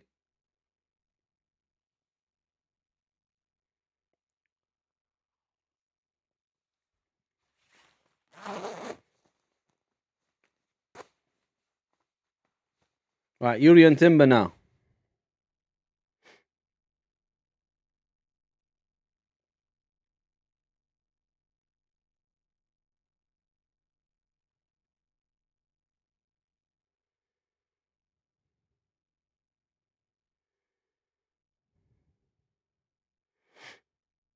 All right, ball's gone all the way back to David Raya. David!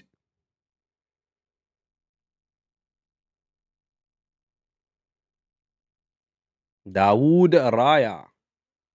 Yalla Dawood Raya. Hikapié plays it forward. What a ball. Trossard tried to flick it on to who, bro? And he loses the ball.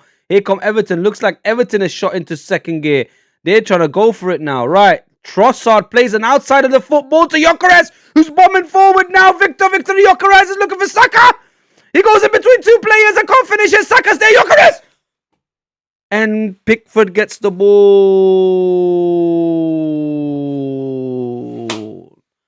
That's now the second time. See, look, no pace. Victor, you're Victor. Gyökeres has no pace, bro. He's got no pace. He couldn't get past the players. He didn't even play in Saka either. Looks like Saka and Gyökeres don't like each other, to be honest. Them two are not playing to each other whatsoever. Even when they were both on the floor, the look they gave each other was weird. Saka plays in Yuri and Timber. Plays in Saka. Shoots. Oh, Pickford saves it. Unbelievable. That should have been a 2-0 to the Arsenal. Unlucky. Great play between Yuri and Timber and Saka. Unbelievable. See, Saka could have played in Gyökeres. Maybe he tried as well, but Pickford was there. It looks like Arsenal have jumped into second gear. Finally, Trossard now. Piero Hikapié, the defenders have gone forward as well. Zubimendi now forward.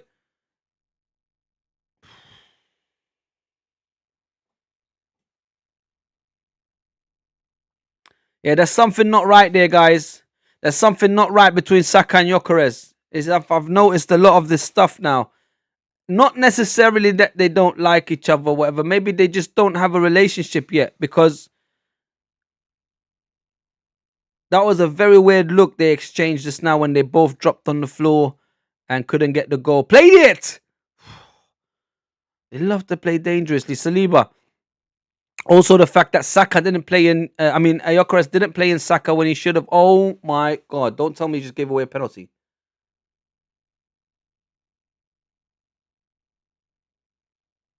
Do not tell me he just gave away... Was that a clean tackle from Zubimendi?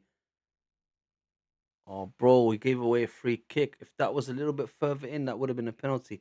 See, Zubimendi, that's another thing. He's got that. I was speaking about this in the last game as well. He's got that in his locker to make a bad challenge in a bad area. Look, David Moyes straight out saying penalty. He wanted the penalty. Look at that look on his face.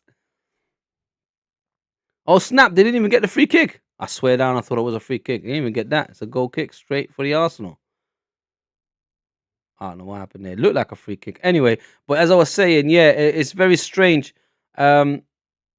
Gyökeres didn't play in Saka. Saka doesn't play in Gyökeres at all. Except for that first half chance when Gyökeres crossed it in. And I don't think he was intending Saka anyway. Because there was other players there. But Saka ended up with the head on the ball. I don't know. Maybe I'm speculating. More than likely I am speculating. But I don't like that. I don't like that relationship Gyökeres and Saka have, because it looks like there isn't one. Right, Martin Odegaard now. Declan Rice, the horse. Ricardo Calafiori coming inside. Losing the ball. Calafiori gets caught on the ball. Everton running now. Jesus. Oh my days. Oh, this is crazy. They give it. Oh, thank God we cleared it. If they would have given a goal there, fam. That would have been a shambles. A disaster. Everton with Jack Grealish. Jack Grealish giving the ball, losing the ball and playing a bad ball and giving Arsenal a goal kick. But yeah, Saliba again with a bad ball. See, that's what I'm saying. So initially with that, what I thought was a free kick, they tried to claim a penalty, but it wasn't. But look, that was very dangerous by Zubimendi, because he didn't get any of the ball. That could have easily been a penalty, But that was all William Saliba's fault. He played a very bad ball that got intercepted by Everton. I believe it was Tim Urun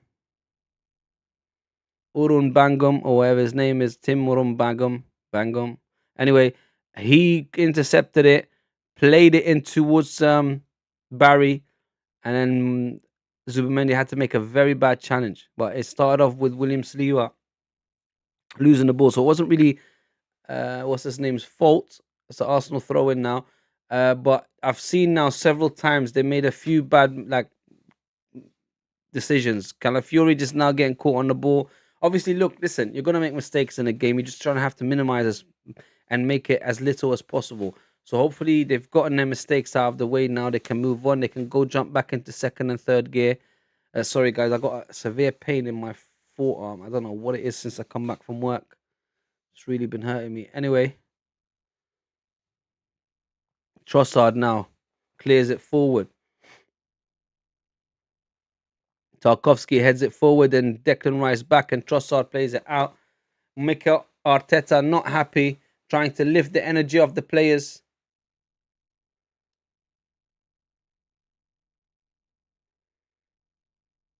I think this game will change once the substitutions come on. Some fresh legs. To be honest with you, you can easily change it now. Trossard, take him off, put on Martinelli, or even put on Eze on that side. Oh, Gyökeres gets the ball.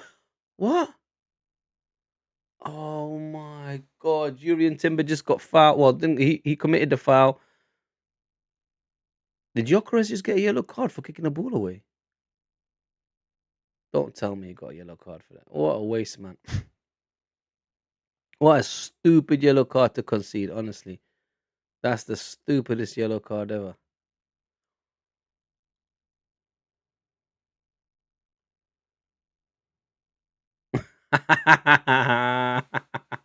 That was funny though. Anyway, right. Gyökeres took one for the team. Don't worry, I like it. I saw go. Oh, William Saliba, clear it. Oh my God, Everton again claiming for a penalty. Declan Rice. Now, guys, be careful when a shot came in. Who's that? Tierno Barry again on the floor. Alcaraz. What happened with Alcaraz? Looks like Alcaraz kicked him. Tierno Barry on the floor holding his face. Don't know what happened. Let me see this.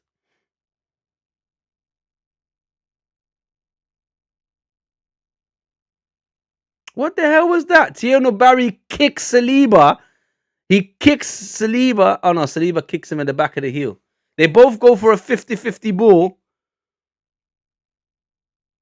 If they give anything for that, I'm gonna go mad, bruv. He wasn't even looking at the player. He was looking. His eyes were on the ball. He was going for the ball. They both went for the ball at the same time. And Tierno Barry's look, they're VAR in it, but Tierno Barry's look, his eyes are on the ball. They're both going for the ball. Tierno Barry's foot just comes slightly higher than William Saliba. William Saliba kicks him underneath. If they give a penalty for that, I'm gonna go mad, bro. That's never a penalty, bro. Never. Not in a million years.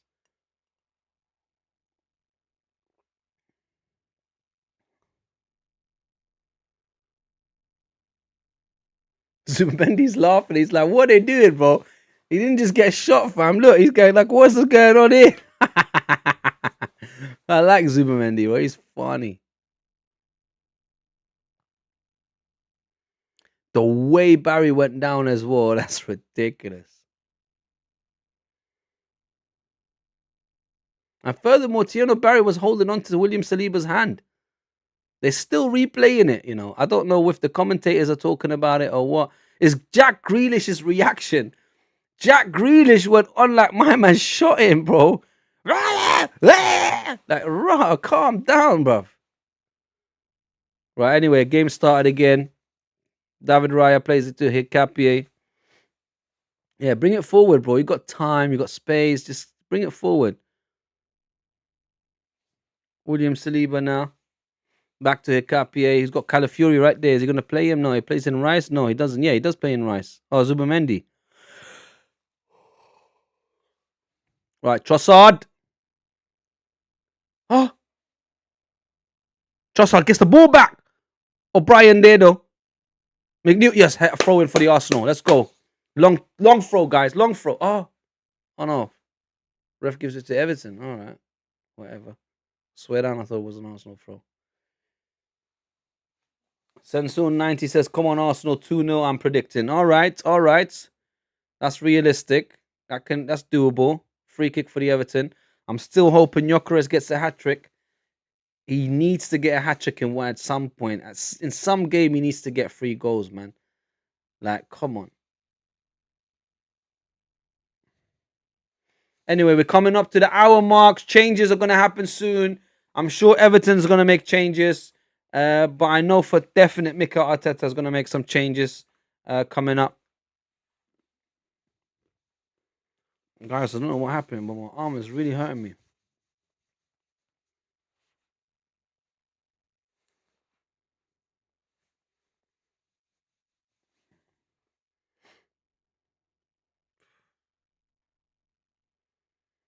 McNeil with the free kick.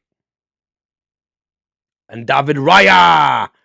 What a catch. And he plays it straight out towards Gyökeres. Go on, Gyökeres. Show us what you can do. Come on.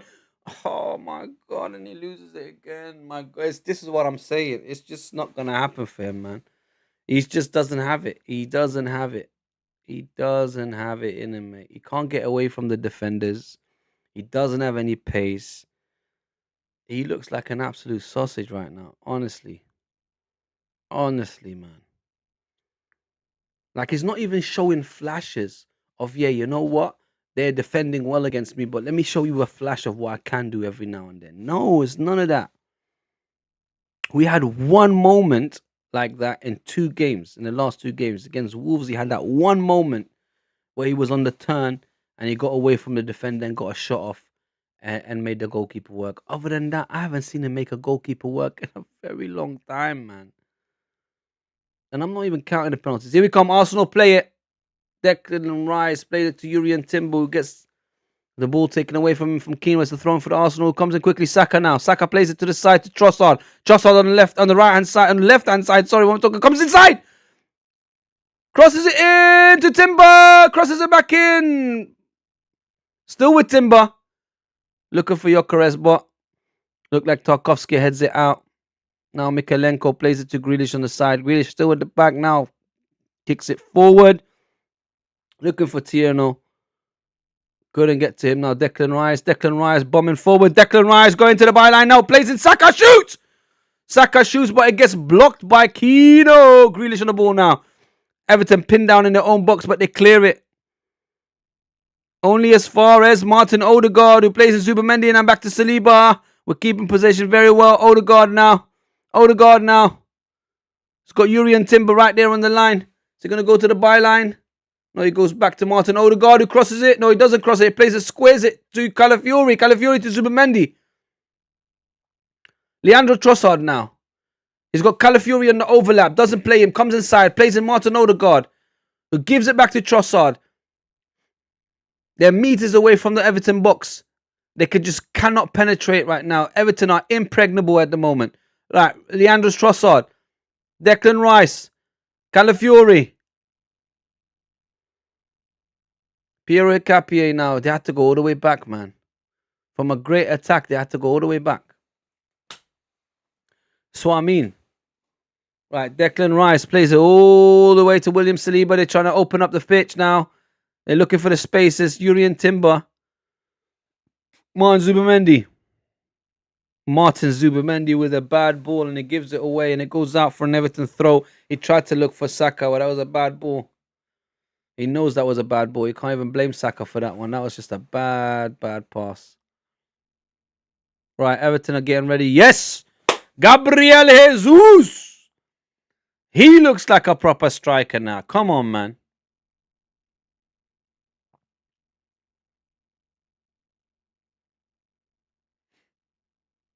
Saliba to Hikapier.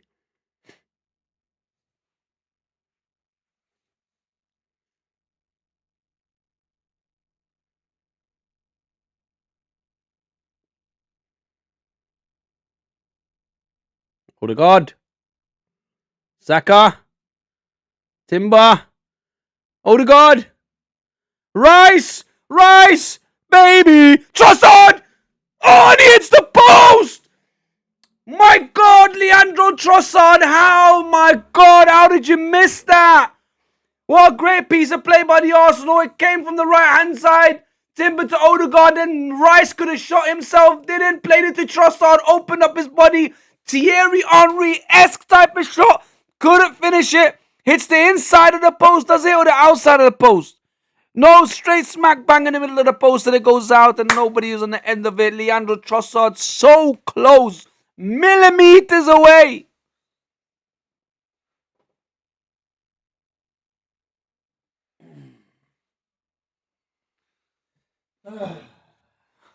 Yes, Gyökeres is coming off on 65 minutes. I told you guys, there's no more playing games. You're not good enough. Get out.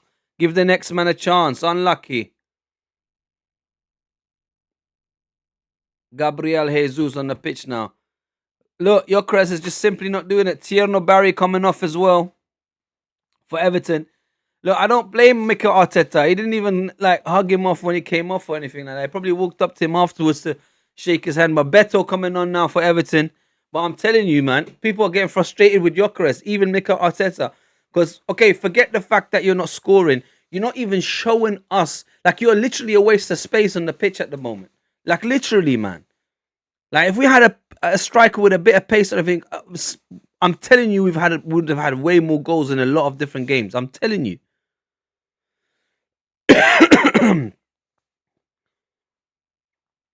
Right, we're in the 66th minute.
It's an Everton throw in. Right, let's get back to the game. Sorry, guys, let's sort something out.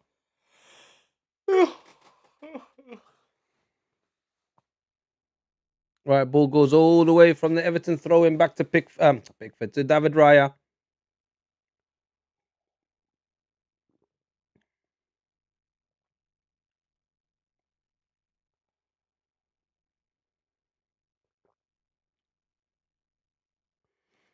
Right, let's see if Gabriel Jesus can do better.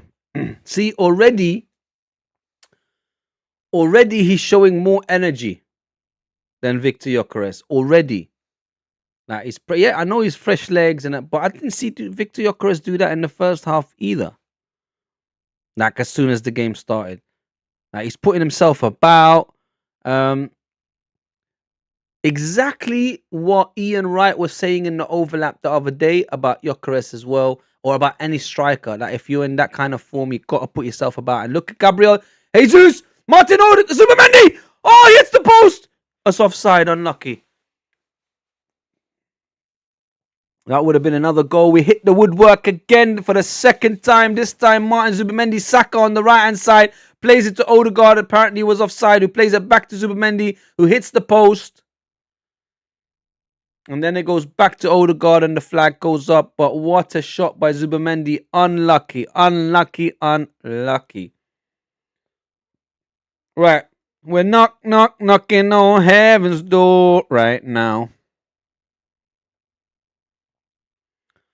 Right, Trossard. He can go off in a minute as well, I'll be honest. Put Eze on that side or even Madueke. Right, Zubimendi now. You see, I always say that and then Trossard ends up scoring. So let me keep saying that. Yeah, man, Trossard, man. He can just Trossard off right now. David Raya playing as a defender. Jesus, that was dangerous. If he would have lost the ball there, which Arsenal just did, now Tim Garner, O'Brien, Calafiori going in hard as a free kick for Everton. I know you're seeing me yawning, but it's because I've been up from very early in the morning and I've been at work, guys. So it's come to a stage where I'm severely, severely tired. But obviously, just the watch alongs, the Arsenal. It's been a couple of games now we've been playing at these times. Usually I'll be resting at these times. I'll do the 5:30 kickoff if anything, and then I'll rest after that. But now it's like it's. By the way, what's happening in the other game? I don't even know what's happening in the. Anyway, Everton free kick. They tried to claim handball again. Ball goes to David Raya.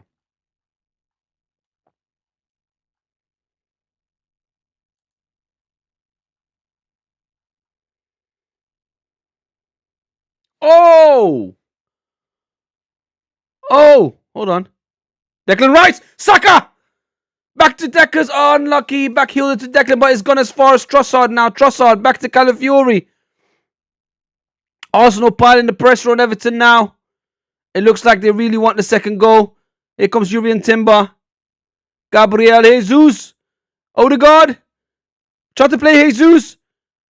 Plays in Timber and Saka. Timber and Saka getting each other's way. My God. And the ball goes out. That's not good by Julian Timber and Bukayo Saka. Guys, I went, oh my God, because Leeds are 3-0 up against Crystal Palace at Ellen Road. I did say to you guys, Leeds are a mixed bag. They'll win some very difficult games, but end up losing some regular games or drawing them. They're very strange. They're a bit of a mixed bag this season, but if they keep playing the way they're playing now, and last game as well, I think they end up drawing. They got back in the game with a late Calvert-Lewin goal. Today they're beating Crystal Palace 3-0. Yo, that's no joke. We only were able to beat them 1-0. So that's really good from Leeds at home against Crystal Palace. And not good for me because I got a couple of Crystal Palace players in my bloody fantasy team. That's no good. Right, Saliba. I need him to get a clean sheet as well. Beto takes the ball off him. He got caught in possession again. You don't usually see that in one game. William Saliba, losing the ball or getting caught in possession that much. And look at where Gabriel Jesus is as a striker. You would have never found Victor Gyökeres days all the way back in his defense, helping out the defense. Yeah, Gabriel Jesus really wants to get back in the graces with Arsenal and beat. Oh, ref! Oh, he says advantage, play on. Right, Odegaard. Jesus! Plays it back to Odegaard. Rice. Zubimendi.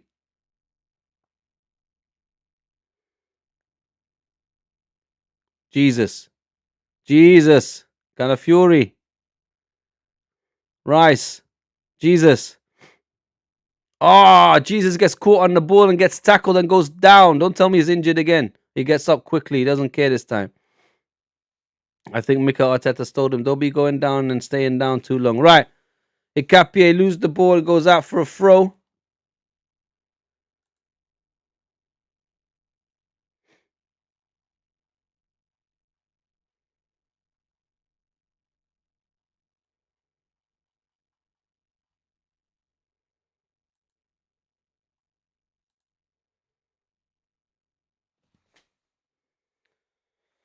Martin Odegaard plays in Saka. Saka all the way by himself on the right-hand side.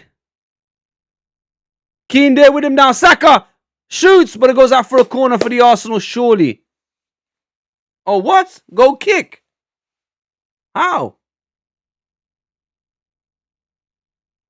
Saka unlucky this time.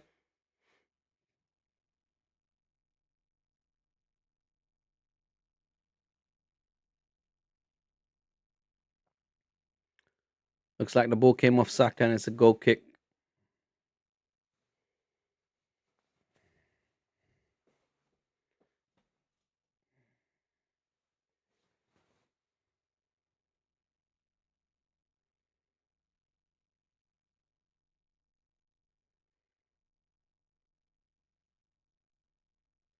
Right, we're inside the 75th minute. There's 15 minutes left of regular time, and then obviously some injured time. I'd presume another 4 minutes, 4 or 5 minutes. So altogether, let's say there's about 20 minutes left of the game. Calafiori tried to play in Zubimendi, loses the ball. Brian's got the ball now. Tries to play in McNeil, can't. Trossard gives away a throw in. There has to be more changes at the Arsenal. Trossard has to come off now as well. He hasn't scored yet, usually. But it looks like Everton are making changes, though. You know, 1 year he's there on the bench as well. Eze can come on. Noni Madueke can come on. Ethan Wanyeri at some point can come on as well. So yeah, changes have to be made at the Arsenal as well, I suppose. Right, Dibbling has come on. Roll has come on. And they've come on for McNeil and Alcaraz.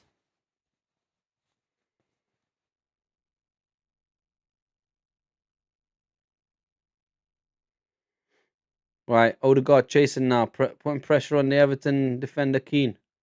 Ball goes all the way back to Pickford. Arsenal still pressing. Zubimendi pressing. Gabriel Jesus there as well. Ball has to be played back. Odegaard still there. Gabriel Jesus pressing. Ball gets kicked out long. But Saliba there. Timber's there as well to clean up. Jurriën Timber helping out his teammate William Saliba. Calafiori now plays it long this time. Not taking a chance. First header from the Everton defender. Tarkowski now plays it to Keane.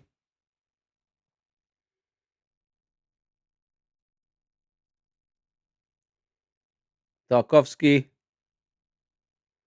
plays in a long ball. Beto there.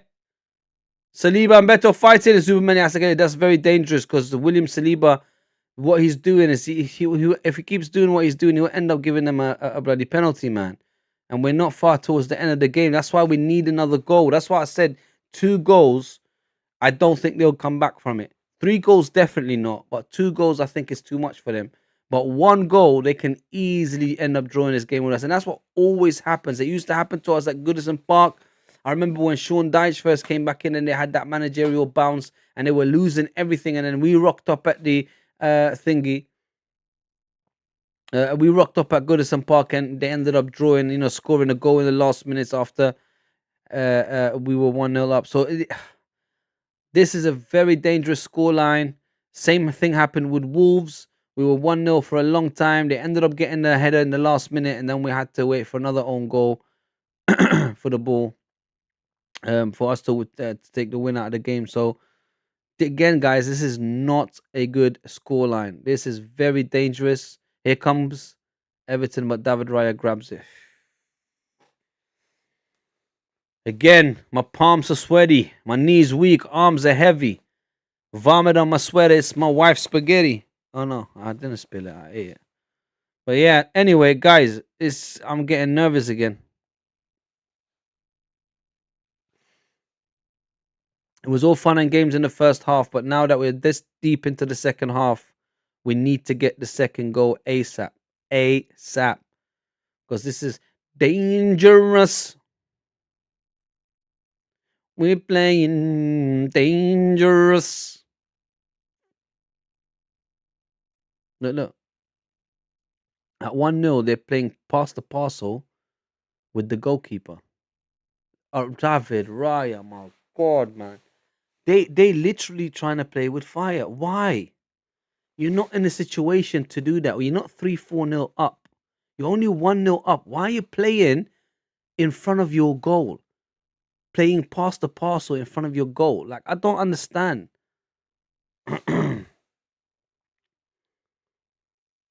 Martin Odegaard. Great dummy. Pushing forward. What a ball from Martin Odegaard for Jurriën Timber, who tries to cross it in. And again, we don't get a corner. It's a goal kick for the bloody Everton.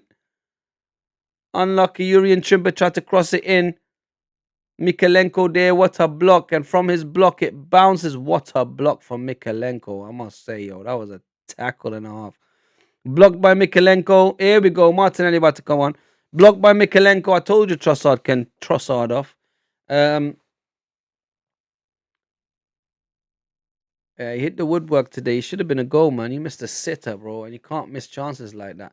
Martinelli missed a chance like that against Wolves, the header, and it peed off Mikel Arteta. So I don't think he's going to be happy with that Trossard miss again in front of the goal. Should have really tucked it away, didn't. Anyway, all right, Pickford with a goal in. Right, we're inside the 80th minute, guys. There shouldn't be much more than 10-15 minutes left of this game, so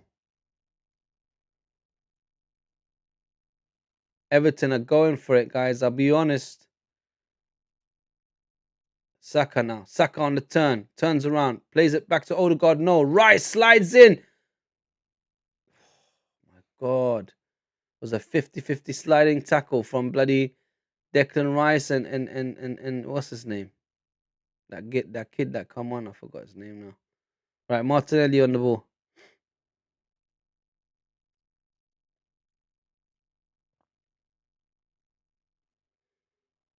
Tarkovsky holding off Gabriel Jesus like it's nothing. Telling them, just chill, my brother. Just relax, my guy.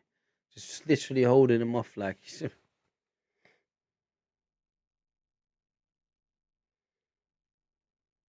Right, Capier, Declan Rice, Calafiori.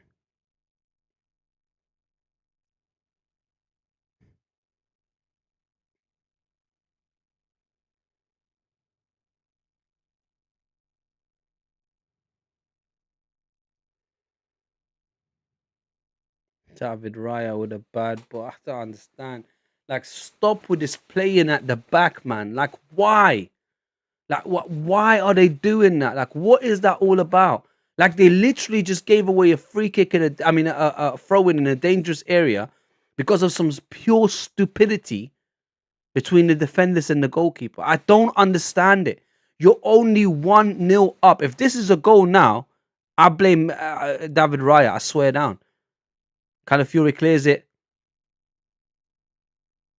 Calafiori clears it again. Here comes Arsenal. Martinelli. Bump forward, rude boy. You're the one with pace. Gabriel Jesus running. Martinelli. And the game is slowed down again and it goes back to Declan Rice. Martin Odegaard calling for it. Timber calling for it. The ball with Odegaard now. Timber in front of him. Saka in front of him. Plays to Saka. Gets the ball back.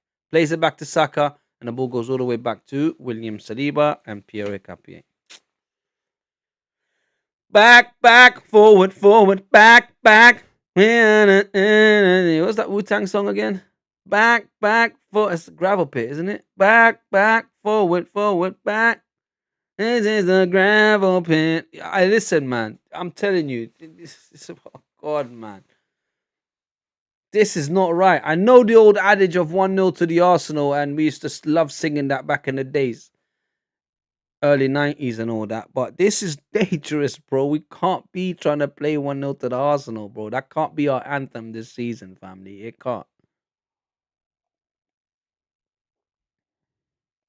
Right, Ryan Timber. Bukayo, big Bukayo, big Bukayo. Back to Timber. Odegaard. Tried to line up a shot, couldn't. It got blocked by Grealish. Ball goes back to Urian Timber. Martin Odegaard. Declan Rice. Zubamendi. Gabriel Jesus out on the left-hand side now. So where's Martinelli? Back to Zubamendi. Martinelli was playing like a striker. They swapped with Gabriel Jesus for a minute. Odegaard nearly gets caught on the ball. Someone call man on. Ref, was that not a free kick? Jesus, they're rugby tackling us and there's no free kick from the referee. Right. Here comes Roll. Roll. The Everton substitute, playing. Goes all the way back to Mikalenko. Roll, and he kicks it out. Similar to what Arsenal were doing. It gives the boy out David Moyes. Not happy with that. It's like, what the is that? He just kicked it right out. Roll.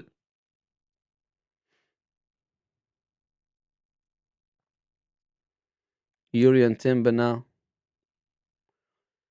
Gonna throw the ball. We're in the 85th minute. Jesus, this is dangerous. Guys, this is not good, man. This is really not good. Gabriel Jesus goes down. Foul. Free kick for the Arsenal. Looks like Jack Grealish still has something to smile about.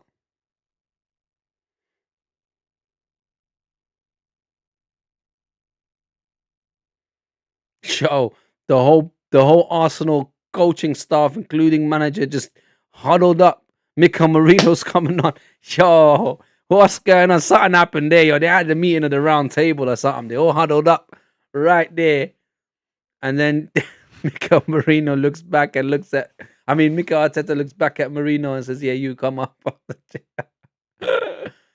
Oh God, that was funny. Come on, Arsenal, man. Look, you're letting them run you ragged. William Saliba now. Don't be doing that bullshit with. Ooh, sorry, excuse my language. Don't be doing that BS with the keeper again, please, man.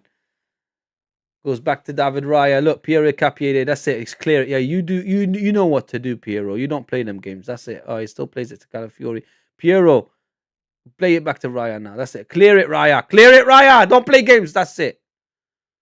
Don't be playing games at 1-0 up, man. Saka now. Saka. Zubamendi. Super Martin Zubamendi. Declan Rice. Big Deckers, the horse, 10-man Rice, and he gets tackled. What a tackle by Tim. I think that's Tim. Tim Urun Bagum. What a tackle that was as well. My God, I've never seen Declan Rice get tackled like that. That's like one of his tackles, or one of Gabriel Saliba's tackles. That was crazy. Pfizer in the house. Come on, Arsenal. Right.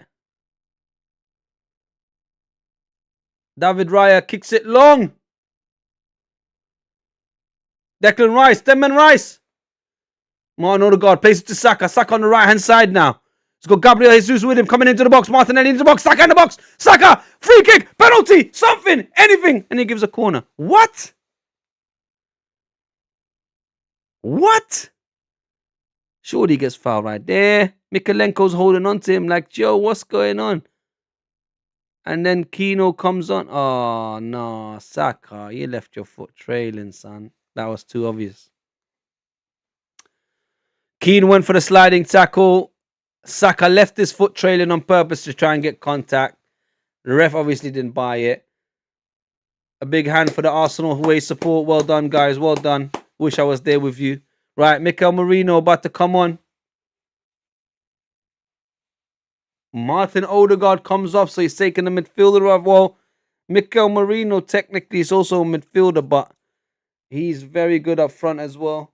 So Odegaard comes on, and Mikel Merino comes on for him. Well done, Odegaard. Great game from him. Right, Mikel Merino's on. At the right time as well as the corner for the Arsenal. Saka's about to take it. Can Mikel Merino be the difference for Arsenal today? Get the second goal, get this game out of the way, make sure that we, cement the 3 points. Here we go, Saka with the corner. Set piece again, ole, ole. We're going to sing it. I need a set piece goal. Great ball in, but Everton clear it. Only as far as Martinelli, who plays it to Zubamendi, who plays it quickly back to Saka. Saka on the right-hand side by the line now. Plays it back to William Saliba. Calafiori, come on, guys. One more goal. Just one. Declan Rice. Come on, one of you just get one out of the top bins and just... Martinelli.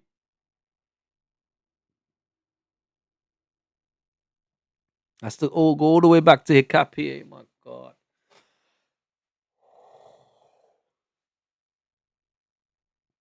Piero Hikapi again. Declan Rice plays it to Martinelli. Martin Zubamendi again just kicks a bad ball out for an Everton throw-in. What is going on with these Arsenal players? Like, this is getting redonkulous at this point. I'm telling you, it's not even ridiculous. Ridiculous is not even a word. I'm making up a new word. Redonkulous. That's what this is. That O'Brien with the long throw for Everton, only as far as Calafiori. Jesus and Martinelli playing a 1-2. Now Martinelli still with the ball. Goes forward. Is he going to run to the byline? He's got Tarkowski in front of him. And Everton get the ball back. Rule with a bad ball to Calafiori. Merino. Oh, he tried to play in Calafiori. Nearly an own goal by Tarkowski. It's a corner for the Arsenal. Oh my God, that was nearly an own goal. But guys, great play. But why did Merino try to play in Calafiori again? Calafiori plays to Merino to shoot. Instead, Merino tried to play in Calafiori again. He played a through ball. Oh, Calafiori tried to play it back towards Gabriel Jesus. It didn't get to him, and Tarkowski tried to clear it, and he shoots it towards his own goal, and it was nearly an own goal, but it's a corner for the Arsenal. Now Saka again, this must be it. Let's believe it into existence in the 90th minute. Come on! Go for the back post, son. Saka on the ball. Pickford punches it out. Great piece of goalkeeping. Ball gets to Zubamendi, who plays it quickly back to Saka. On the Zidane turn. Saka crosses it back in. Gabriel Jesus. Saka. Saka again, still with the ball. Cross comes back in. Oh! Urian Timber with overhead kick nearly. Martinelli. Hikapié, Gabriel Jesus. On the byline. Jesus. Oh! And the ball goes all the way out. Unlucky. Well played by Arsenal. 6 minutes of injury time. Oh, what their blows and skirt. Heinz is screaming his head off. Not happy. Jeez. Right, Calafiori's going to do the long throw. This is tense. Guys, I think that's why my arm is hurting me. I'm telling you. My nerves are shot up, man. My nerves are just crunched right now because of this game. Right, Calafiori done a short throw into Gabriel Jesus, who's getting rugby tackled. Referee, what's going on, man? Another throw for the Arsenal. Like, surely the referee is seeing what they're doing to Gabriel Jesus. They're literally putting in their arms on him and just like swinging him around. Right, another throw. Calafiori to Jesus. Looks like it's the dark arts time. They're trying to keep the ball in the corner. O'Brien grabs the ball.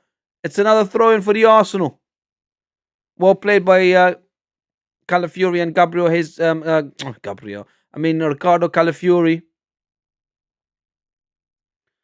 Bro, do a long throw at least, no? Or they're not going for the long throw. No, they're not doing it. Again to Jesus. Back to Calafiori. Back to Jesus. Martinelli. Oh, what a touch. Oh, and he tried to play it back to Jesus and he couldn't. Unlucky, but that was a great touch by Martinelli. Unlucky. Was it called offside? Oh my God, that's 4 minutes left, guys. We're in the 93rd minute. This is so tense. This is so tense.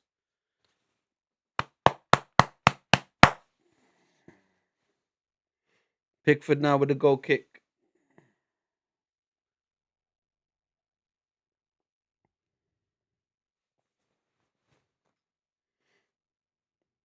Pierre Capier.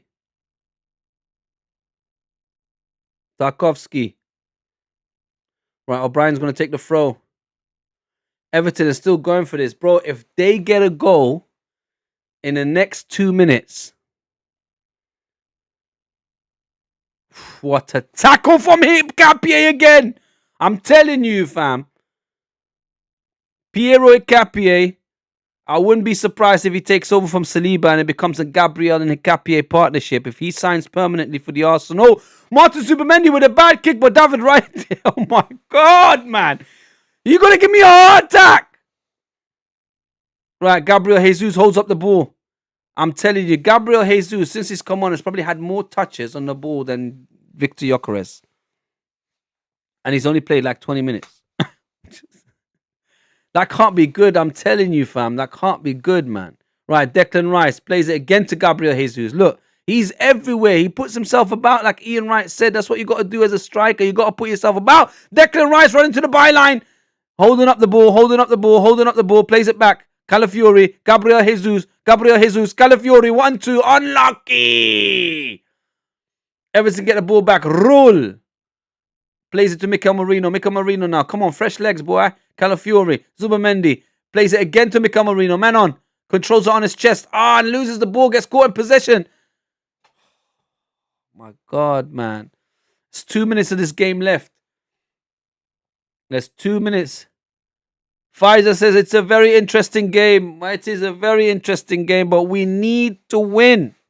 We need to get the 3 points. We need to. This is dangerous. There's a minute and a half left, and Pickford is running to the centre circle to take a free kick or just a goal kick or whatever, all the way into the Arsenal box. Everton still got the ball on the right-hand side. Bad cross in. Declan Rice there to clear it. That's it. Just ping it forward. Martinelli. Mikalenko there to clear it to Pickford. Pickford still getting pressed, but he kicks it out. Only to Yuri and Timber. Is he going to play Saka? No, he's going to go back to David Raya.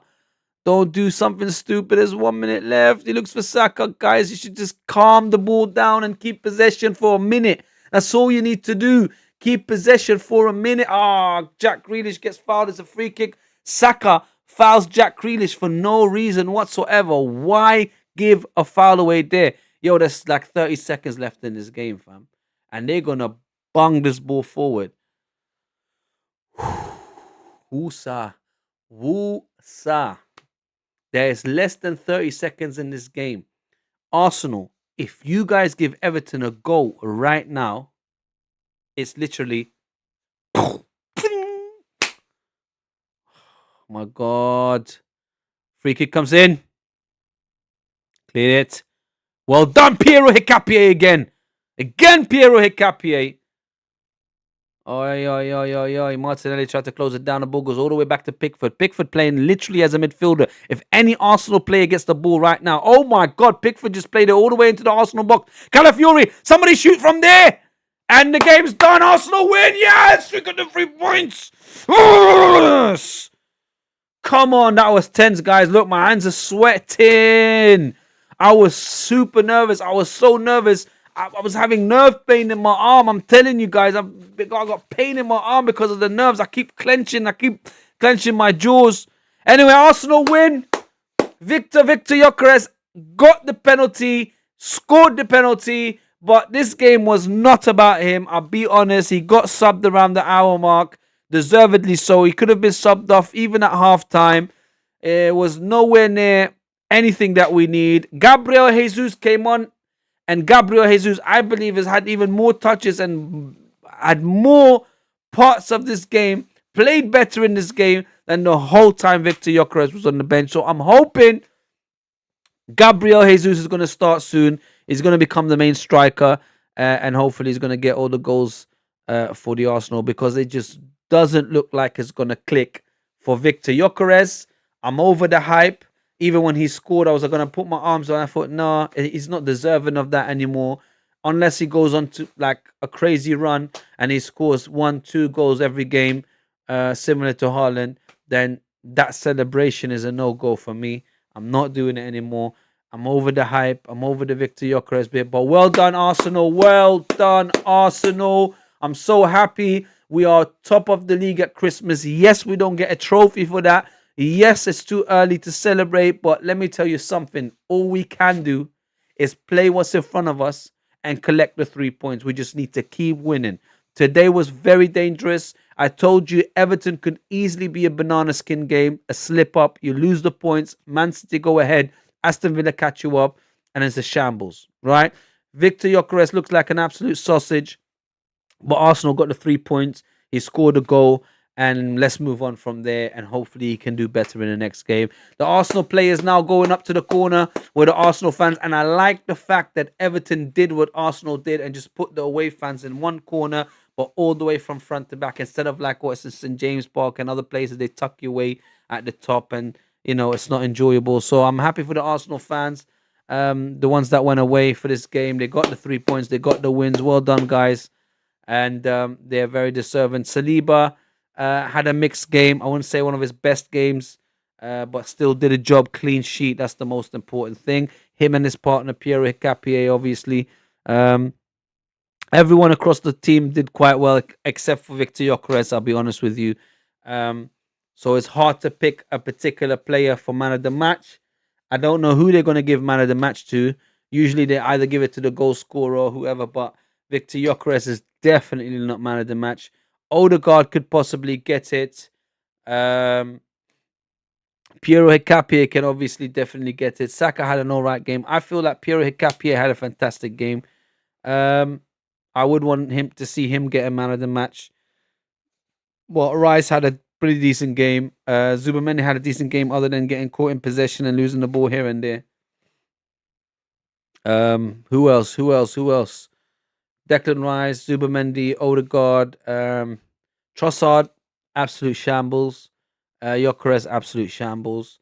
Everyone pretty decent. Calafiori had a very good game. Who else? Urian Timber had a very good game. So really and truly, it's just Trossard and Victor Gyökeres. Everyone was pretty decent. Not at the top of their level, not what they really can do, but yeah. Another message from Pfizer saying, "Good luck, guys. Thank you, Mom. I appreciate that. Love you, and I'll see you soon. Thank you for joining us.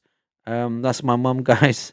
Thank you for joining us in the stream. I love you so much. Thank you for your support throughout my life. So thank you, guys. I will be back for the next hate along. Should be tomorrow. Hopefully, we'll probably do the Man United game against Aston Villa, because Aston Villa are hot on our heels. They're in the top three, and they're trying to stay there and thereabout at the top. So we'll see. I want to see you guys tomorrow. I'm not doing a reaction video. I'm severely tired, guys. I need to go straight to bed. I got an early trip to the airport in the morning, so I'm going to be busy early in the morning. So thank you. I'm going to love you and leave you, everyone.